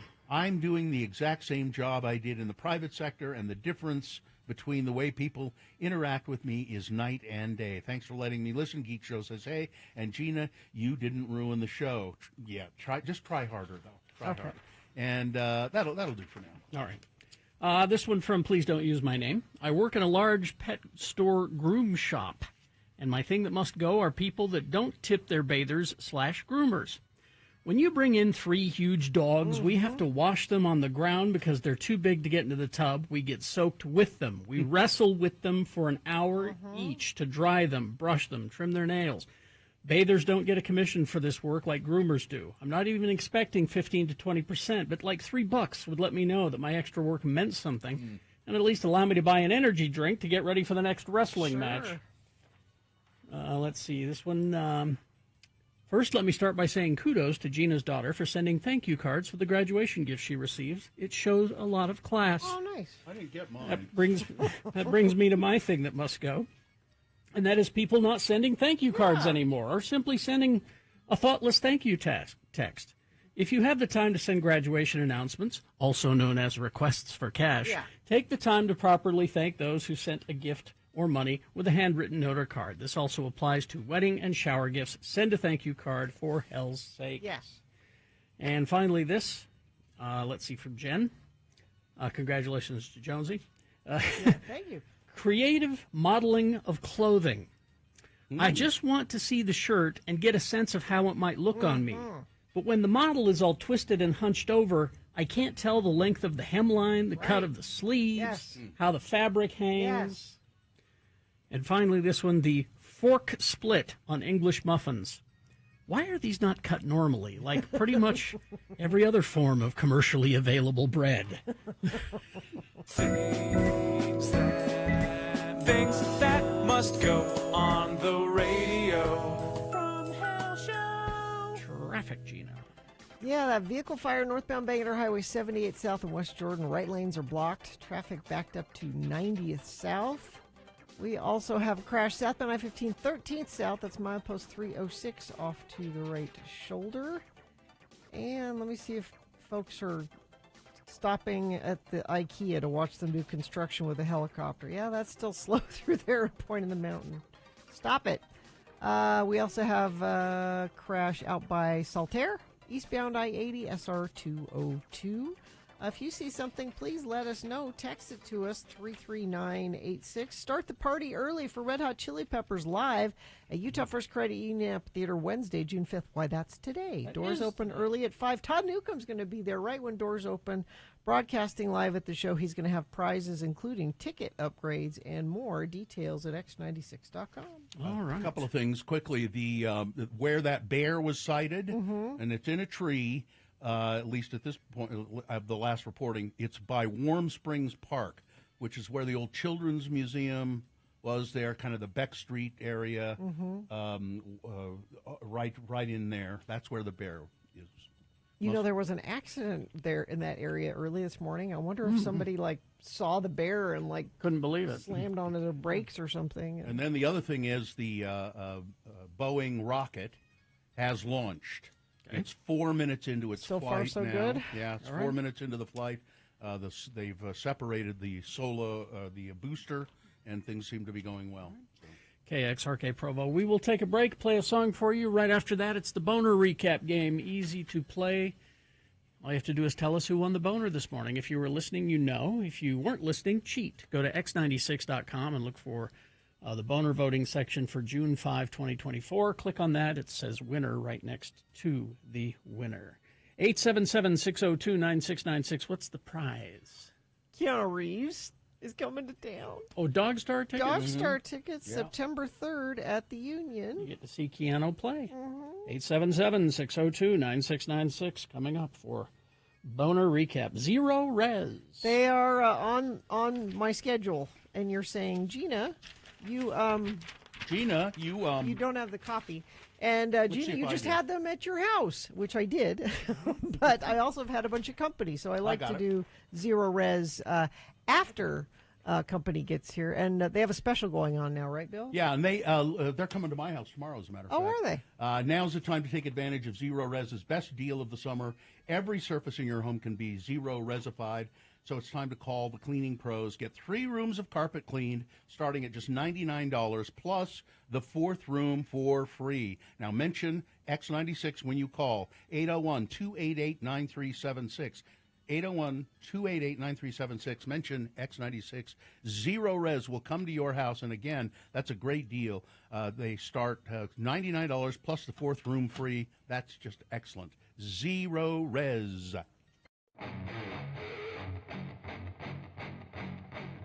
You are aware that I keep a file.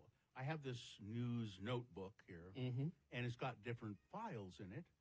The Boner file, Boner on Deck file, celebrity entertainment, climate change, COVID, dumb crime, and local, USA, murder mayhem.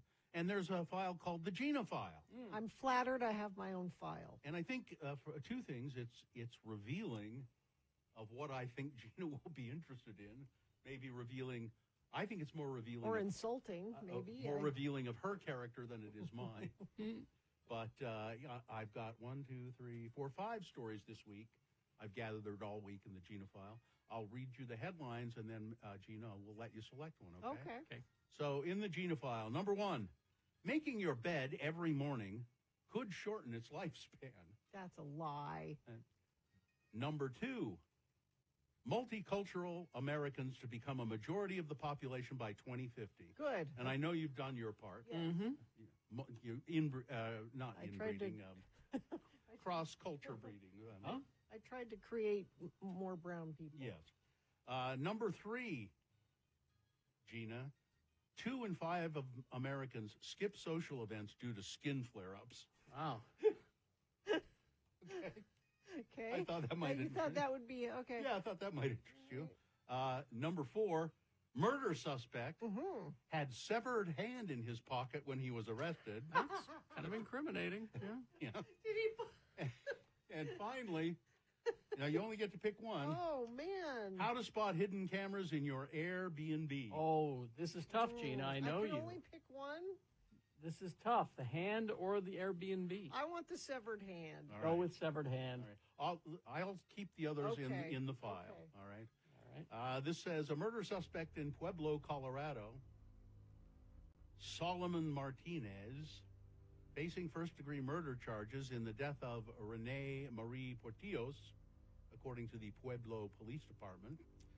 The incident happened Wednesday after 3:45 p.m. as officers responded to Fountain Creek in the north side of the city. When they arrived, they found the 47-year-old woman dead in the creek, in Fountain Creek. The arrest papers say police spoke with two witnesses, one of whom said that Martinez had asked him to get rid of a body, Mr. Martinez. The other witness told police he saw the 26-year-old suspect washing blood off of his hands at a car wash. The affidavit then goes on to say that dried blood was also found in Mr. Martinez's vehicle. Martinez admitted to picking up Ms. Portillo's, but he denied killing her, saying he later dropped her off. He told police his friend had borrowed his car, and he must have later found and killed her. It's the only explanation. When they searched Mr. Martinez, it was found that he had the victim's hand in his chest pocket. But he still went on to say, No, I don't know anything about it. I don't know. This isn't my coat. No. This isn't my coat. I didn't notice there was a severed hand. This in is the not my pocket. beautiful coat. Severed hand in his... That was his little trophy. How did that get chest there? pocket. Huh. Who put that there? That's not mine. I didn't know that was in there. And it was, in fact, Ms. Portillo's severed hand. Yeah. So there you go. Was that? I know you want to keep a trophy, but don't. That's how they'll catch you someday. Exactly how they'll catch you. Yeah. I wish there were a little more to that story. Explain why, what, how, There's what. more there. Don't worry, Bill. There'll be a Netflix documentary soon. Oh, well, that'll guy in explain the chat room found a whole breakdown of the story. The long version. CBSAustin.com. Talks all about it. Mugshot and everything. So he's a great-looking guy. Yeah, if you want to go down that hole. I watched that American Nightmare that Bill Frost told us to watch. And which one is that one? This is the one about the couple in California who boyfriend, girlfriend, they go to bed, wake up 3 a.m. There's strobe light and yelling and people in the room and they kidnap the girlfriend, left the boyfriend tied up, gave them both drugged them, put them, and anyway, this is his story. He goes to the police. I woke up in the morning and my girlfriend's gone. I'm like, well, what time did that happen? He said about 3 o'clock in the morning. They're like, well, that was 5 hours ago. Why are you just calling us now? And he's like, because they drugged me. I just woke up. And I won't give all of it away. You should go watch it, but it's Where did this happen? in Vallejo, California, and they don't believe him. They don't believe him. They're like, this is a fantastical story. So is this a docuseries? Or? Yeah, it's just 3 episodes. It's a quickie. Okay. I recommend it. All Because you're watching it going, well, maybe. Oh, I don't. Well, maybe. Oh, I don't know. Recommend that to Maybe. Sue. I'm sure she'd like that. Yeah, and it's just 3 episodes. It's fast. So We finished that Daughters of the Cult thing. Yeah, I haven't finished it. The Ervil LeBaron. Ervil LeBaron. there's a hit list book like Carrie has. Yeah, But mine's different though. It's still out there. There's still. When was the last crime committed? Sort of in the name of Ervil LeBaron. 10 years ago, something? Yeah, it was not long ago. Yeah. It was, I want to say 90s. In Arizona, as I recall. Yeah. But, still a hit list. Yeah. Well, he was a very influential man. And it's funny because they interview these, people who are in the cult, and most of them are like, well, we woke up and we're not in it anymore, but there's still one who says, oh, I still believe in the principle. They're all three of them are his daughters. Yeah. They're the two that are out, but the other one's still in. What? And what's the name of the documentary about Ervil? Or you got to stay sweet. Warren Jeffs. Warren Jeffs. What's the name of that documentary? I can't remember.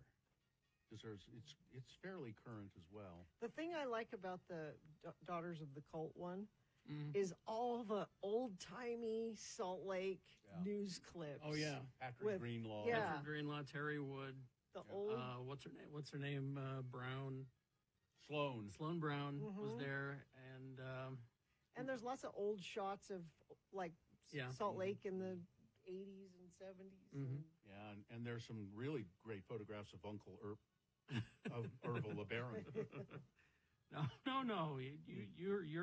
You're the other side. You're the all reds. Yeah, Ervil went after y'all. Yeah. Rulon Allred. Yeah, I'd totally forgotten about that. They said the phrase "slain polygamous leader, Rulon Allred" so many times. On It the just news, slain polygamous leader, slain.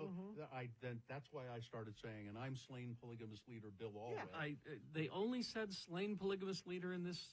I think twice was all in this whole docuseries. I was a little disappointed. I wanted more. I wanted to turn it into a drinking game. Stay Sweet and Obey. Is that the name of it? I don't think that's the name of it. It could be. What was the name of the one that you were just finished? American Nightmare. American Nightmare. I served on a Mormon mission in Chihuahua, Mexico. I was in an area where the LeBarons were very prevalent. Interesting people. Interesting is a word. And don't know if I would use that. This still goes on. What was it? 3 years ago? 4 years ago? There's a colony of Mormons living in Mexico, and they were ambushed by, I guess they think, drug traffickers. Well, that was one of the LeBaron hit list people, apparently. Really? At the end of the docuseries, that's what they say. That's what they allege, anyway. Yeah. Hey, you should watch it. Yeah. Stay sweet, pray, and obey. Creepy. It's creepy.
REM, of course.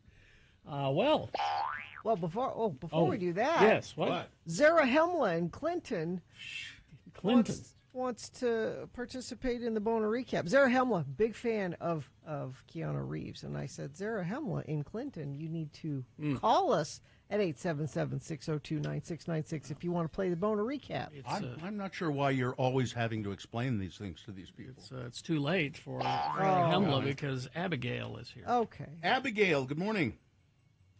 Good morning. Where are you, Abigail? I am in Roy. Roy. Abigail of Roy. You'd like to go see Keanu Reeves, huh? Yeah, I'll be sick. It's Dog Star, September 3rd at the Union. Tickets go on sale this Thursday at 10 a.m. So here's what we'll do, Abigail. I'm going to read the three Boner candidates that we presented earlier, and if you can tell me which one of them was the winner, you will go see Keanu Reeves. And did you hear them earlier? Yes, I did. Oh, this is going to be a hole in one for you then. No problem. Yeah, piece of cake. No. All right, here we go. Boner candidate number 1, a cosplay gone too far. This guy at a comic convention in China wearing a Kobe Bryant helicopter crash costume to the event in very, very poor taste. Very poor taste. Boner candidate number 2, the Colorado Republican Party says God hates pride and God hates flags, and they want, that is the Republican Party in Colorado, want people to burn pride flags. Burn them. Because, you know, they're grooming our children or something. And then Boner candidate number 3, if Hunter Biden is acquitted, Fox News' Jesse Waters knows why. It's because, you know, the jury, it's a drug charge, and mostly black people on the jury, and so they'd acquit him because it's, blacks and drugs and that kind of thing, you know? Yeah. That was Boner candidate number 3. Abigail, who was the winner? Number 3. Well done. You are going to go see Keanu Reeves and his band Dog Star. Congratulations. Woo! All right. It's a win it before you can buy it situation there. Hang on the line and hang on the line. Katie will tell you what you need to do next. Get you taken care of. Watching the, they've got, now you can't see the rocket anymore. It's it's just a bunch of animations and stuff. The Boeing launch. Yeah, the Boeing launch, but it was the successful. Boeing plumbers. It was successful. Yeah, they're taking toilet. They need some wrenches. They got a gooseneck they have to take up there. New float for the toilet. They're having plumbing problems on the space station, so they're delivering. It's just like here. Yeah, and it's a little more difficult when you're doing your business in space. Yeah, when you're making duty in space, and things have the tendency to float around. Float around. Yeah, most astronauts won't talk about it. You have to. They actually. I saw one astronaut. He did talk about it. Now he didn't take off his suit and do it, but he pretended. And they have to strap themselves onto the toilet. And then is there a suction involved? Yes. Well, yeah. I mean, there'd have to be. Yeah. There's no gravity. And you sit down to do. A man will sit down to do both things. Which I do now anyway. All the time? Yeah, almost all the time, unless it's more convenient. If I'm outside. If I'm outside. Yeah. But you're a sitter. But out in the yard, it's all right. Yeah. But I don't. I mean, it's much. You're particularly at night. You don't have to turn the light on. You don't have to aim. You can just sit down. Yeah. Aiming is for kids. You think? Yeah. That's for kids who want to have fun. Who want to have fun? Yeah. They used to have some urinals had these little targets in them and things like that. It was really supposed stupid. To aim for the bee. Yeah. Yeah, that's right. I forgot. Yeah. And it actually helped if you did that. For some, I had someone explain it to me once that you should aim for the bee because it makes the janitor's cleanup easier. Oh, I see. Or something like that. But if if I go to Costco, for instance, they have the full length urinals. You like down those. to the floor. Yeah, they go down to the floor, and I like those pretty well. The classics. And I'm not going to sit in it, so. Yeah. Well, no. But mostly I just, it's just easier to sit down. I've always found that. Take a load off. So to speak. Yeah. Most astronauts won't talk about it. No. I don't know why. There's lots of reasons I couldn't be an astronaut, and that is one of the reasons. Mm-hmm. I mean, there are more serious reasons, but that is also a reason. It's Poop Chat on X96 Radio from Hell. They've achieved orbital insertion. Have they now? Yes, that's what it says. I'm on the NASA website here. Reminding him to make when he waits too long and gets plugged up. What is that? What are you doing? It's a signal for poo-poos. You gotta learn the signal. I don't want to learn the signal. Don't make her do the signal, Mom. She has to learn the signal. I don't want to learn the signal. Now this hand is the potty, beckoning the poo-poos, and in they go. Huh? She's not doing it. Now, are those astronauts? No. Those are astronauts. Oh. They don't like to talk about it. Did you make today? Did you make poo-poos? Any poo-poos? That's poison in the body, you know. All right. We'll take a break. We'll be back with some big boy news coming up after these. Stand by.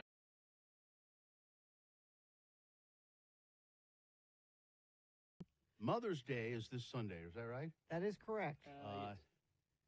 If now I know what you're doing. You're going to see Is It Me, God? You're There, Margaret. Are you there, God? It's Yeah, me, Margaret. That's what I said. I said something close to that. And is that all you'll do for Mother's Day? I mean, I don't know what else. Yeah, I mean that's the one activity. Is somebody doing something special for you? I don't know. Is there always a surprise? Because my wife makes it clear what she wants for Mother's Day every year, and that is, what do you want for Mother's Day? Leave me alone. That's essentially it. You know, I want to go outside and work and plant plants all day, plant in the garden all day, and drink mimosas by myself. Leave me alone. I always planted with my mom for Mother's Day. Well, and that's historically what my kids have done on Mother's Day is I have a bunch of pots that I have out in the backyard, and they plant my pots for Mother's Day. That's my present. And I don't do anything because my wife is not my mother. But you should still.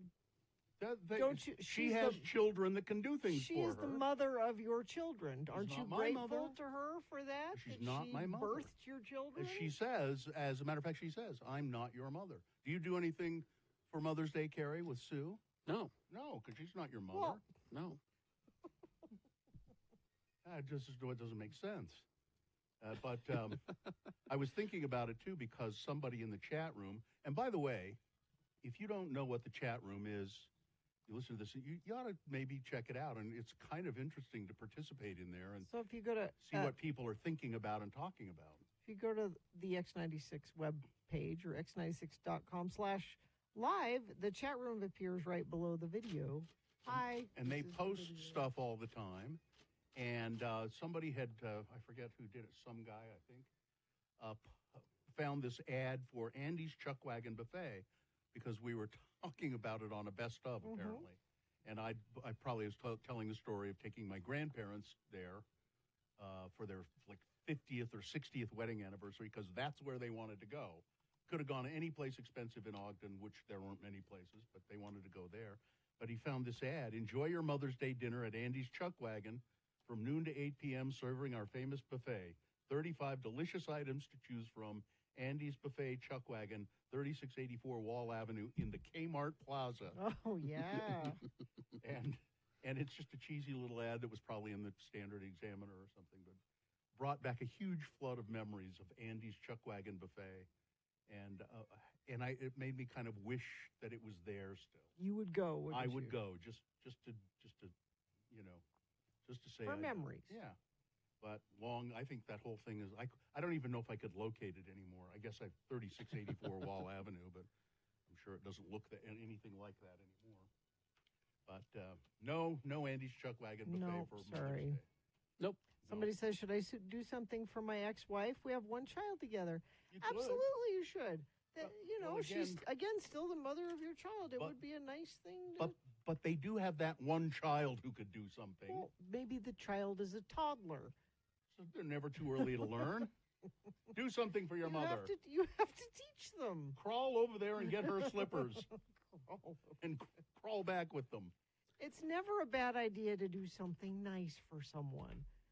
You're looking for excuses not to do it. Not my mother. Not my this. She's my ex-wife, not my current. I'm always looking for excuses to not do something nice. I was pulling root vegetables when I was a toddler.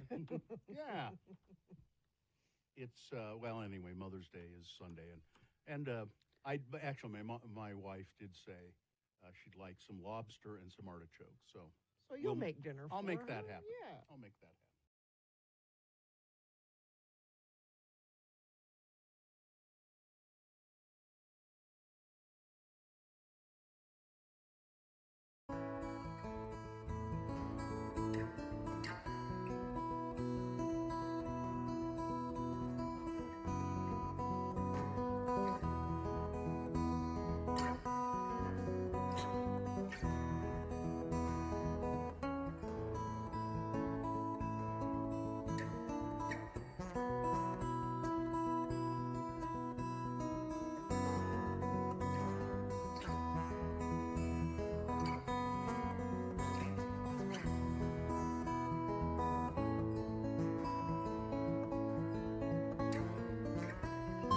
9:22, Big Boy News and Opinioendo now. Brought to you by... Reclining is trending at Living Spaces. The recliner collections are more stylish, comfortable, and functional than ever before. With free shipping as soon as the next day, you can start enjoying it right away only at Living Spaces.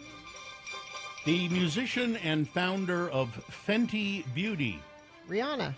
yeah, announced Tuesday she's adding a new family to her multi-billion-dollar brand. Oh. Fenty Hair. In a video post on Instagram featuring Ms. Riri with a blonde mullet cut, the Diamond singer said that the line will give customers the hair experience you've been waiting for. I've been waiting for a hair experience.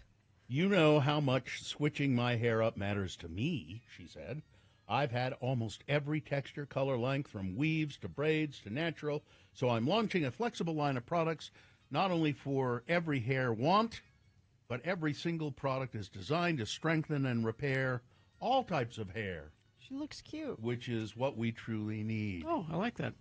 Give me a head with hair, long, beautiful hair. So Riri is, she's no stranger to the hair game, it says here. And I believe that for sure. No stranger. As far as we know, that bear is still yeah, I haven't seen an update. Don't pester the bear, please. Don't poke the bear. I'm seeing Facebook posts of people. Oh, no, leave the bear alone. Leave the bear alone, all right? My guess is he's probably sick if he's wandered down into the city. It's that area where by Warm Springs Park there is a little residential there that comes down off of let's see, was it 3rd West that goes into eventually goes to I'm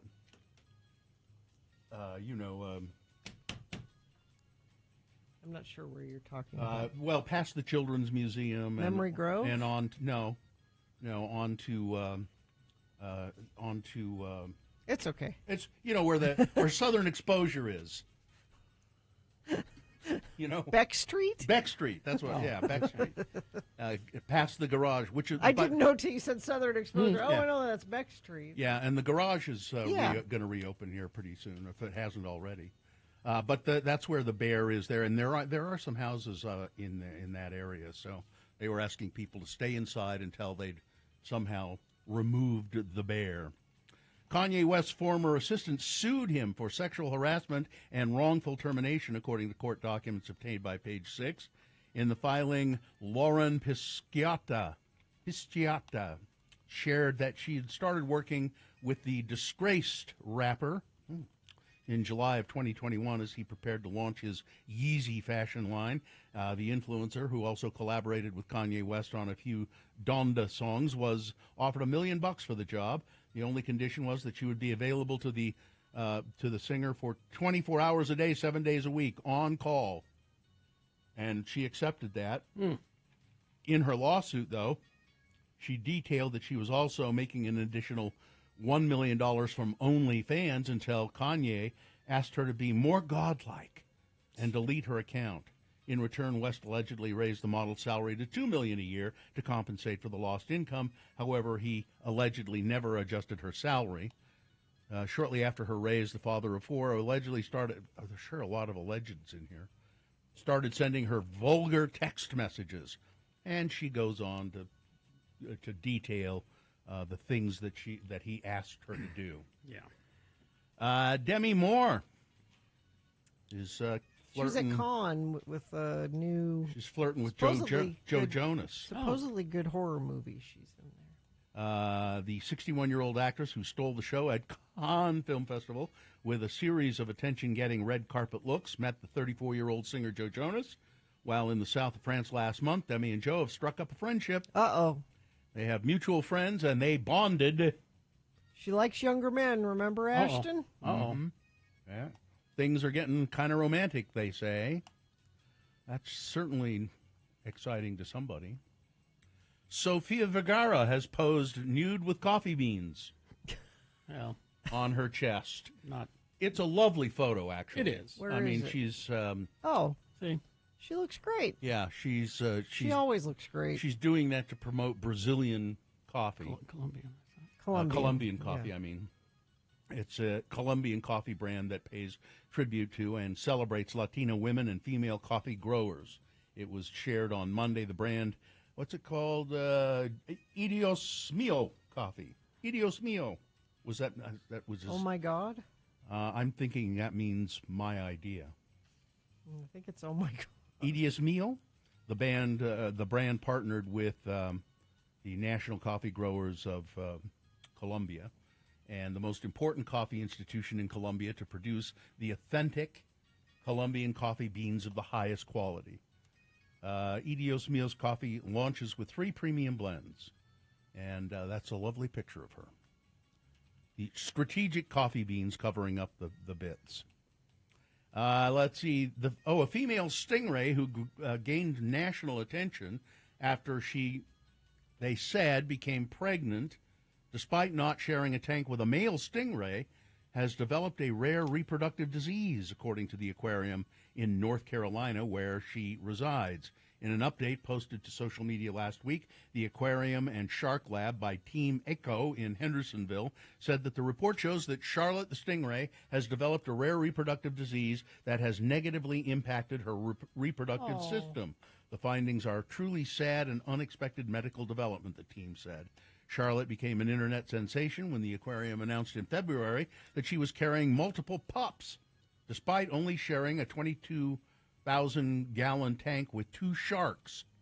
Theories surrounding her immaculate conception took off. Did she mate with a shark to create an unfathomable crossbreed, or was it a case of asexual reproduction? Or was it a case of she was never pregnant to begin with? That's what I think it is. And it was a lie to get people to come to the aquarium. Oh, you think? That's what I think. Miracle stingray? Yeah. Birth? That's what I think. Because suddenly now, she can't give birth. Yeah. It's that's weird. It's not clear if the undiagnosed reproductive disease has caused Charlotte to lose her unborn pups, or if she was ever pregnant to begin with, based on the aquarium's latest statements. Yeah, I don't think the stingray was pregnant at all. Odd job. Yeah. And now this story, I find it almost impossible to believe this. I think somebody made this up. A reclusive tribe in the Amazon finally got hooked up to the internet thanks to Elon Musk with his Starlink stuff. Okay. And now they're being torn apart by social media and pornography addiction. I do not believe this story for a second. Why not? That's what happens when you get access That's to true. the internet. Why would it be any different for them? It's a tribe that's very remote, 2,000 people in the tribe, and they say that they've been bitterly divided by the arrival of Starlink, and some of them have become addicted to the internet and to pornography. I think this is likely. I think it's absolute bunk. All right, that's it. Weather? We're in a heat dome. Now Having a heat dome. It's worse in St. George. 106, 110 some days the next few days. But it will be quite warm up here, too. 87 today, 97 tomorrow, and we stay in the mid to upper 90s all the way. I'm looking into Monday. Gonna be quite warm all weekend long. Brought to you by High Country E-Bikes. Save up to 60% off retail prices on a huge selection of high-quality brand-named e-bikes at High Country E-Bikes. Go to highcountryebikes.com. Concert calendar next.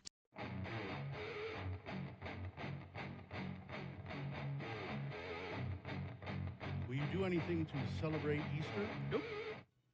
I don't think of it as a religious event, but it's an excuse to have a ham. Sure. Well, like you need an excuse? Well, I do, because my wife and one of my kids is not particularly fond of ham. I mean, they'll eat it, but it's not something that they like a lot. But on Easter, I can get away with buying a ham and cooking it. Oh, a nice honey glaze that's just crispened up perfectly. Mm-hmm. Yeah.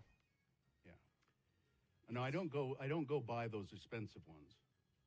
I just go to the grocery store and buy a ham and make a glaze myself and put it on. And, I mean, it's not really hard to cook a ham. It's just because you're just heating it up. Really. Sure, right. It's already cooked. Although my mother used to every once in a while order a Smithfield ham, I think they're called, but it's one that's not has not been cooked and cured. Mm. You cook it yourself. Oh, really? It was a raw. Yeah. So it was a pork. Yes, it's the same cut, Yeah. but it was just not cooked and Mhm. smoked. And those were really, really good. Oh, I But feel they're for a very ham sandwich right now. very expensive. Mm. Yeah, see a ham sandwich. I like it. I love leftover ham. Yes. See, I like all of this stuff that my family doesn't care for, like casseroles. What happened? I don't Like a good know. Casserole. I like a good casserole, with yeah. leftover ham and peas and Sure. cheese and macaroni Kind in of it. a cream in there. You Yeah. love cream sauce. Yeah, Delicious. a good tuna noodle casserole I love it. I with love it. with the potato chips sprinkled on Listen, it. if you got the chips on top and the pasta is not overcooked, you can. I'll take your word for it. I'm But not they- much of a tuna guy. They would myself. turn their noses up at a tuna noodle casserole. No, That's no, delicious. I think so too. I was on board up until that.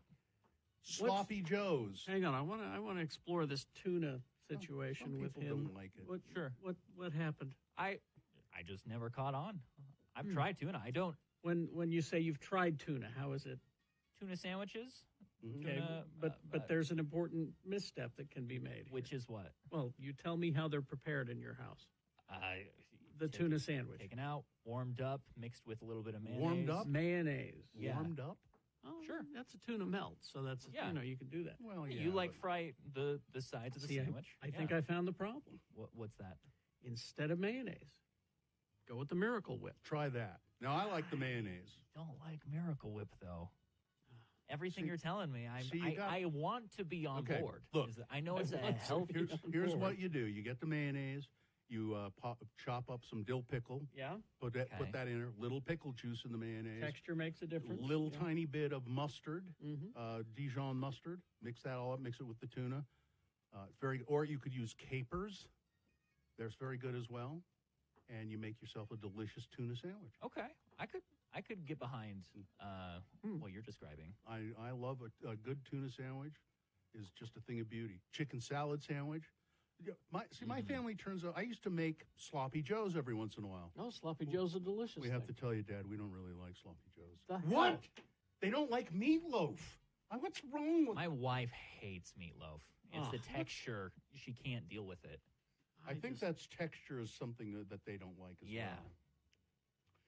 I make a meatloaf that is bacon wrapped, and I mean, it is fully encased in bacon, and it's so good. Oh, that sounds amazing. Oh. Yeah, my wife hated meatloaf so much that she just refused to eat beef for many years.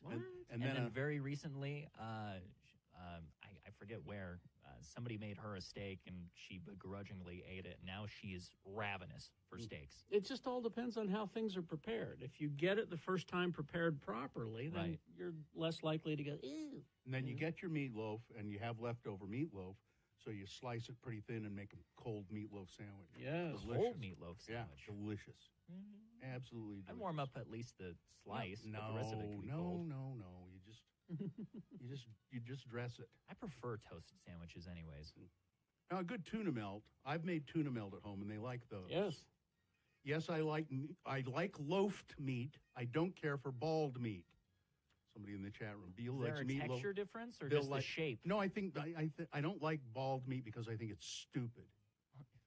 You go to all this effort to roll your meat into a ball. But rolling it into a loaf makes sense. Well, it's easier. You just shape it into a loaf. It gives you more surface area when it's balled, so that when it's put in the oven, there's more crispy parts to chew on. Get those meatballs away from me. Exactly. Exactly. Miracle Whip and pickles are paramount. Without them, you blaspheme the tuna. That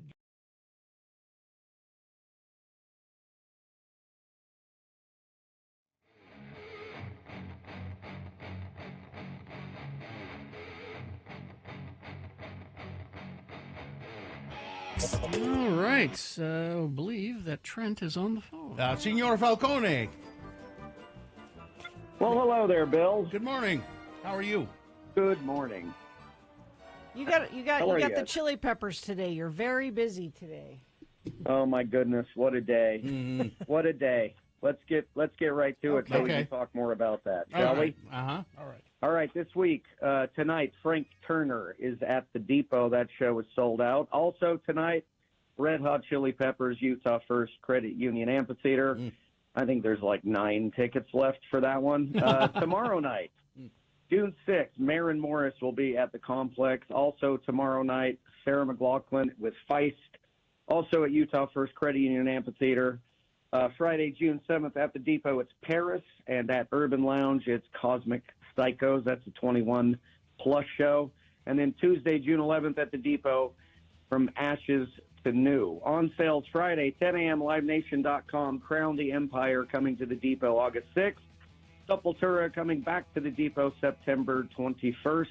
Bowling for Soup, October 12th, also at the Depot. And Nero coming to the Depot November 16th. So the fun part today, we're going to give you 2 tickets to see Sarah McLachlan tomorrow night. And that, of course, is the Fumbling Towards Ecstasy 30th anniversary tour. Yeah. And then also, because we're doing a pre-show party, it's our first pre-show party out at the amphitheater. And, of course, it's hosted by X96. Todd Newcomb will be live on the plaza starting at 5 p.m. We'll have food, drinks, games, instant ticket winners for other shows coming up this summer. And the best part, some random winner will get upgraded to the pits this evening to see the Red Hot Chili Peppers. Wow. But on top of that, we're going to give you 2 tickets to see the Red Hot Chili Peppers tonight. I'm not sure where you're going to be. I'm not sure if you're going to be on the lawn or on the party deck or maybe on the roof, but somebody will get to go to the show. So, I guess first come, first serve. Yep, 877-602-9696. And that's the same. I feel like you should arm wrestle somebody for these tickets. Yeah. Or there should be something. Yeah. Same thing for Sarah McLachlan, 877-602-9696. We have a pair of those as well, and we'll give them away right now. Mm-hmm. All right. There you go. Is that it, Trent? You're going to be busy all day, I know, so. It's going to be a good day, though. So if you're coming to the show, come early. 5 p.m., pre-show party, South Plaza. All right. Thanks, Trent. Thank you, Trent. Thanks, guys. See ya. See ya. All right. What else Sounds we like got? it's going to be a good time tonight. Oh, yeah. Other things going on this weekend. On Friday, Britt Floyd with the Pulse 2024 World Tour is happening at Maverick. And I went out of town last weekend, as we know, to go see my wonderful favorite DJ, Excision. Well, he's here this weekend on I know where Saturday and you'll Sunday. be. Oh, So wow. I will be there. I've had my tickets for a while.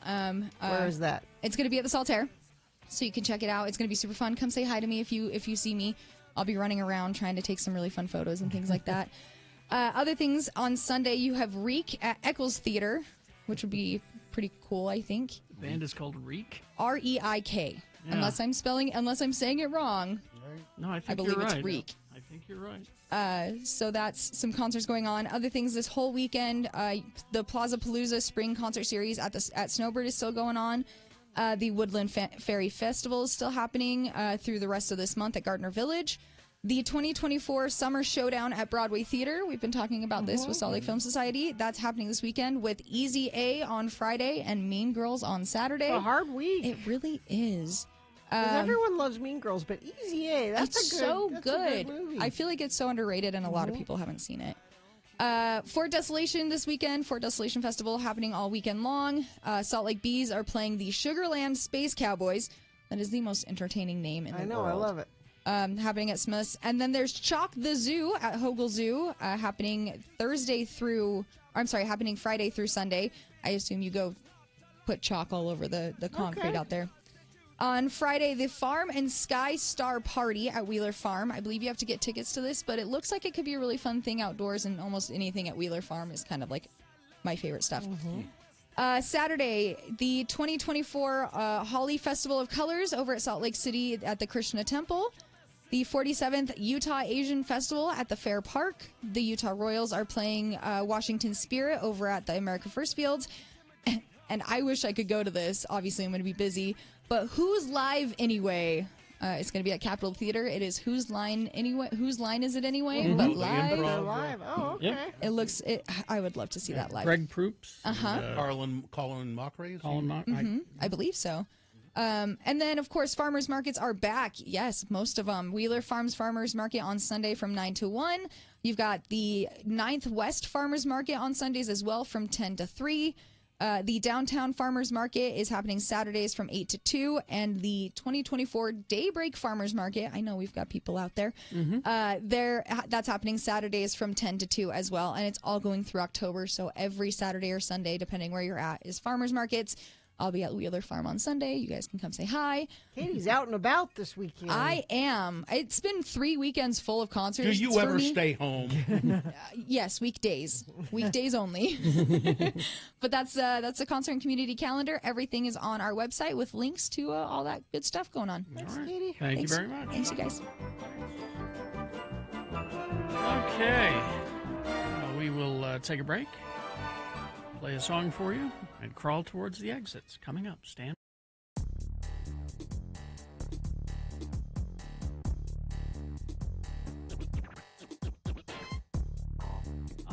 Okay, situation. This is. I've gotten myself in a real stupid. Stupid. Are you in a place. pickle? I'm in a bad, stupid place. Let's help you. All right, I have to back up a few years now. We've lived in the house for a considerable period of time up on Mount Doom, and we've not had critter problems. You used to have deer problems. I mean, deer weren't really a problem. They just get stuck in the backyard. And then we put up dial soap. And that worked? And that kept the deer away. They don't like the smell of the dial soap. You drill a hole in that classic orange dial soap, that cheap dial soap that we all had growing up. And you just kind of string it along your fence line, and they smell that, and they go, ah. You had some rodent problems. Well, we had a raccoon briefly early on. My friend's dog was there that night, and he paralyzed the raccoon, and we had to kill it with a shovel. Ooh. Okay. God, I wish I'd been there. But that was a long time And that was a long time ago. We hadn't had raccoons since then. It's like word got out in the raccoon population. Don't go over there. Oh, no, that's true. That happened. There's a crazy beast that lives there, so don't go there. So no critter problems, no mice. And then, it was about 4 years ago, rats in the backyard. Right, that's what I remember. And you had cages or traps. And so I called in a rat catcher. Yeah. And I said, give me all your expertise. And this guy knew his stuff. He said, they're not staying in your backyard because you have nothing to offer. You don't have a garden. You don't have kids leaving food out. You don't have dogs leaving food out. No compost like we do. There's no compost. There's nothing. So they're not living here. They're using your backyard as a highway. Yeah, it's just passing through. Because your neighbor has a dog, your neighbor has kids, and he starts pointing around. He says, this guy's got a garden. It's just a highway. You need to give them an off-ramp. Well, so they're not, were they bothering you, or are they just passing through? No, but through? I just knew they were there. And that's a bother and that's enough. Okay. So we brought in the boxes that are built with the poison. It's poison inside, and the rats have to crawl inside. That way a dog can't get in there. And they're designed specifically for rats and mice. And so the backyard has been free of rats for a couple of years. Okay. All right. Fast forward to this winter, and there has been a cat hanging out in front. And this is the bombastic cat that I was telling you about. He has no F's to give. He will, the garage door will open, and he'll just come walking in. It's like, hi, how you doing? He's bold. He's very bold. It's warm in here. Black cat, big, beautiful eyes, and he's like, hi, how are you? Warm in here. I like it. And he's got a collar, so he belongs to somebody. Oh, okay. Then there was another cat that was that clearly had just had babies, and I was concerned about that one because she seemed to be hungry. Okay. So I talked with Sue, and she said, why don't we leave some cat food out? Uh-oh. We're thinking about helping these poor homeless kitties. But food is food. That's the thing. We've never given critters an excuse to come to the house because there's nothing out there. Well, now they have. The word is out. The word is out. The raccoons, rats, cats. So we've been watching the bowl, and because we have security cameras everywhere, we can watch it. And Sue, after the first few days of putting the cat food out, said, oh, Kitty, he came. Okay. Oh, Kitty came. Okay. Uh-oh. And then suddenly it was mice. They're not rats, they're mice. They're tiny. And then the magpies. Oh, sure. Which are also. Which are flying rats. Flying rats, yes. So we had to put a stop to that immediately. So So the rat catcher comes back, and I said, give me a few more of those. I'm going to put them out front. Did he say, "What are you doing putting cat food out? I He told did. you He- not to do that." He lectured me. He says, you gave them a reason, and here they are. Like, okay, sorry. So we're watching the camera feed from last night. No rats, or no mice, I mean. But Kitty Cat sat down on the porch for 2 hours. Waiting for food. 2 hours in the cold. Just going, I don't understand. I could count on this. And were you talking to each other going, okay, we just got to go put it out for a minute? And then at 4:30, Sue notices again, the two show up. And they're like, I don't understand either. It was supposed to be here. Why isn't it here? I don't understand. So the question is there a way to feed these cats? No. The mice will be dead soon. There's no way. The mice will be dead soon. Don't worry about it. it. A collar, doesn't he live somewhere? Don't worry about it. Those cats are eating at several places. They probably are. You're just one stop on the buffet. You're a feeding station. That's all. I just worry about them. No, they're fine. So my question is I mean, the mice are going to be dead soon. Can I just continue with the cat food? I will. Because they'll be dead soon, and you're then it'll putting just be food for the out. cats. No, Bill had raccoons in his basement. The 'cause there raccoons was will food. show up at some point. If you have now, see, I didn't want the raccoons around, and they finally got rid of all of that. Now we do have compost in our backyard, a compost bin, and we think there's just one rat, but if there's one rat, there's probably 3 or 4. That's the saying. But they all look the same, so it's Esteban whenever you catch a sight of Esteban? him. Hey, it's Esteban, and we don't mind catching sight of the rat in the backyard as long as they don't come in the house. Yeah. I'm fine with them in the backyard on the compost. If they want to eat the compost, they're fine. But if you don't like that, then you have to get rid of the compost. If you don't want the raccoons around, if you don't want, I don't think you can do it anymore, Carrie. you're just going to have to not feed the cats. People are making suggestions. You build some sort of a doghouse with a door built in the front, so only the cats can go in. No, because the raccoons will get in anything. That was my problem. Community cat door going into my garage? No. No. I think you have to let them be, I Carrie. think we have to let them starve. don't Or we? you could feed them and move. They're not going to starve. And go by. They won't starve. I just worry about them. There's just you're just one stop. They belong You to could several. adopt them and bring them inside. Oh dear God, no. That's me doing very little to help. Is Yeah. putting food out for them. Like the 2 cats that we had that were outdoor cats that are now gone, Rush and G. Gordon. G. Gordon. Yeah. Rush Limbaugh and G. Gordon Liddy. There was our neighbor thought it was their cat. They showed up one time. I'm paying for all the damn vet bills. One day, one of the cats shows up with a collar on it. I'm going, what the hell is who put a collar on my cat? Send them a bill for the bills. Because now here's a texter, and you would disagree with them. It said feed the cats because raccoons don't like cats. don't like cats. They don't like cat food. It says doyers, D-O-I-R-S, whatever that is. Don't like cats, doyers. I don't know. I don't. When you fat finger text, don't. Raccoons they love the cat food, and then Isn't that what they were eating at your house? Yes, and if the cats tried to mess with them, the raccoons would just tear them up. I had several $1,000s in vet bills for one cat that decided was going to challenge a raccoon. No. Oh no. You never, cat or dog, you never challenged the raccoon. No. And so the cats got smart, and when the raccoons would show up, they just hide. But if you don't put the food out, the cats won't starve. They'll just go somewhere else. Put the food in the neighbor's yard, someone is suggesting. Oh, that's good. Yeah, or that's not a bad idea. Or down on this corner by the street corner. Yeah. Yeah. Those where they can get run over. Now I'm getting lectured. It's irresponsible to feed stray cats unless you can take it in and fix it. No, that's not true. They feed. Well. And why am I using that voice for your text? Because you spelled my name Kerri. All right, that's why.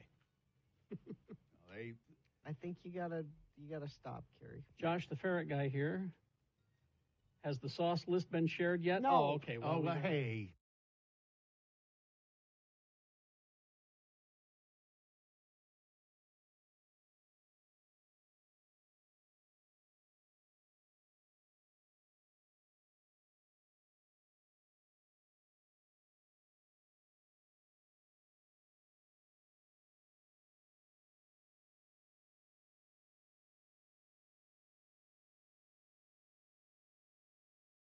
I figured, Chili Peppers are in town.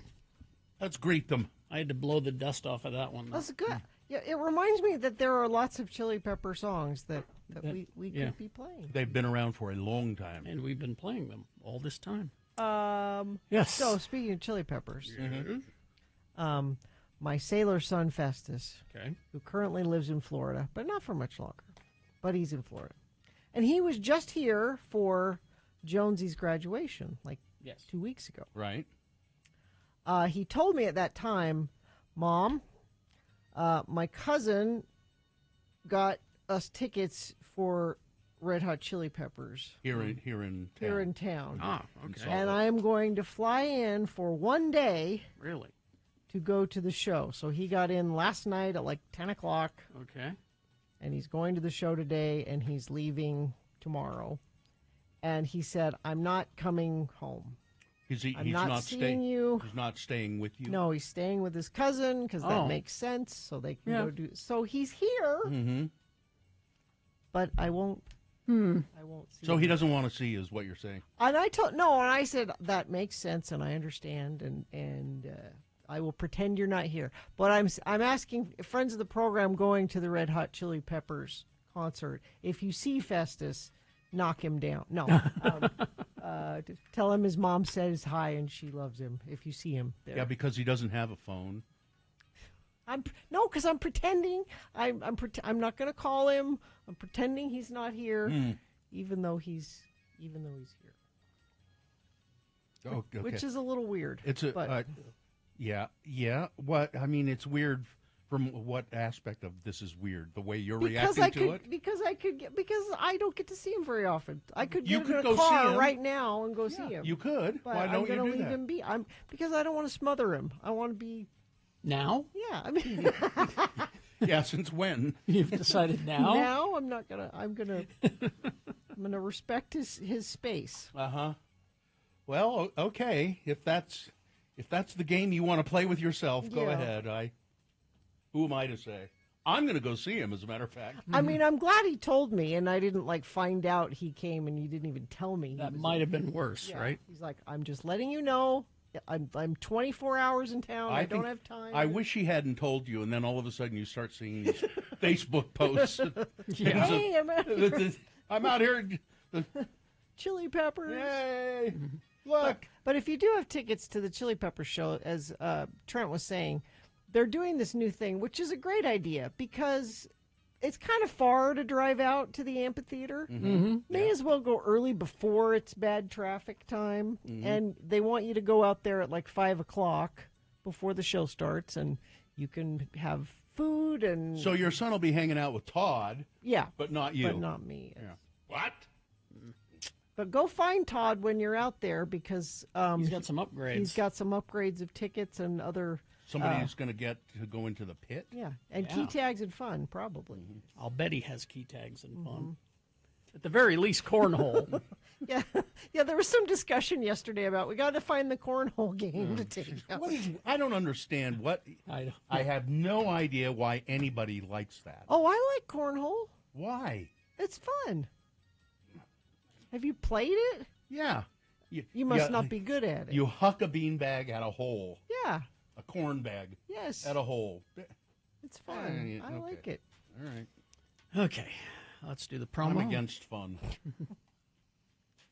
Radio from Hell here telling you it's time to get polled. At 7:45 tomorrow morning, we'll have an X poll. The question: have you ever asked someone for an autograph? I got Samuel Jackson's autograph. Forging an autograph does not count. Call in 877-602-9696 with your real autograph stories Thursday morning here on X96. See, he's punishing you for that fake autograph. Probably. That's what it is. That's it. Cornhole is basketball for lazy people? See why I like it? I don't even know if I go that far. It doesn't require a lot of effort. No, it doesn't. Gina likes cornhole because it's a game you can play while seated. You totally could. Sure. Mm-hmm. All right. Well, I think we're good. Fine job as always, Katie. Live long and prosper, bitches. Don't you know who I am? No one plans Conway Twitty.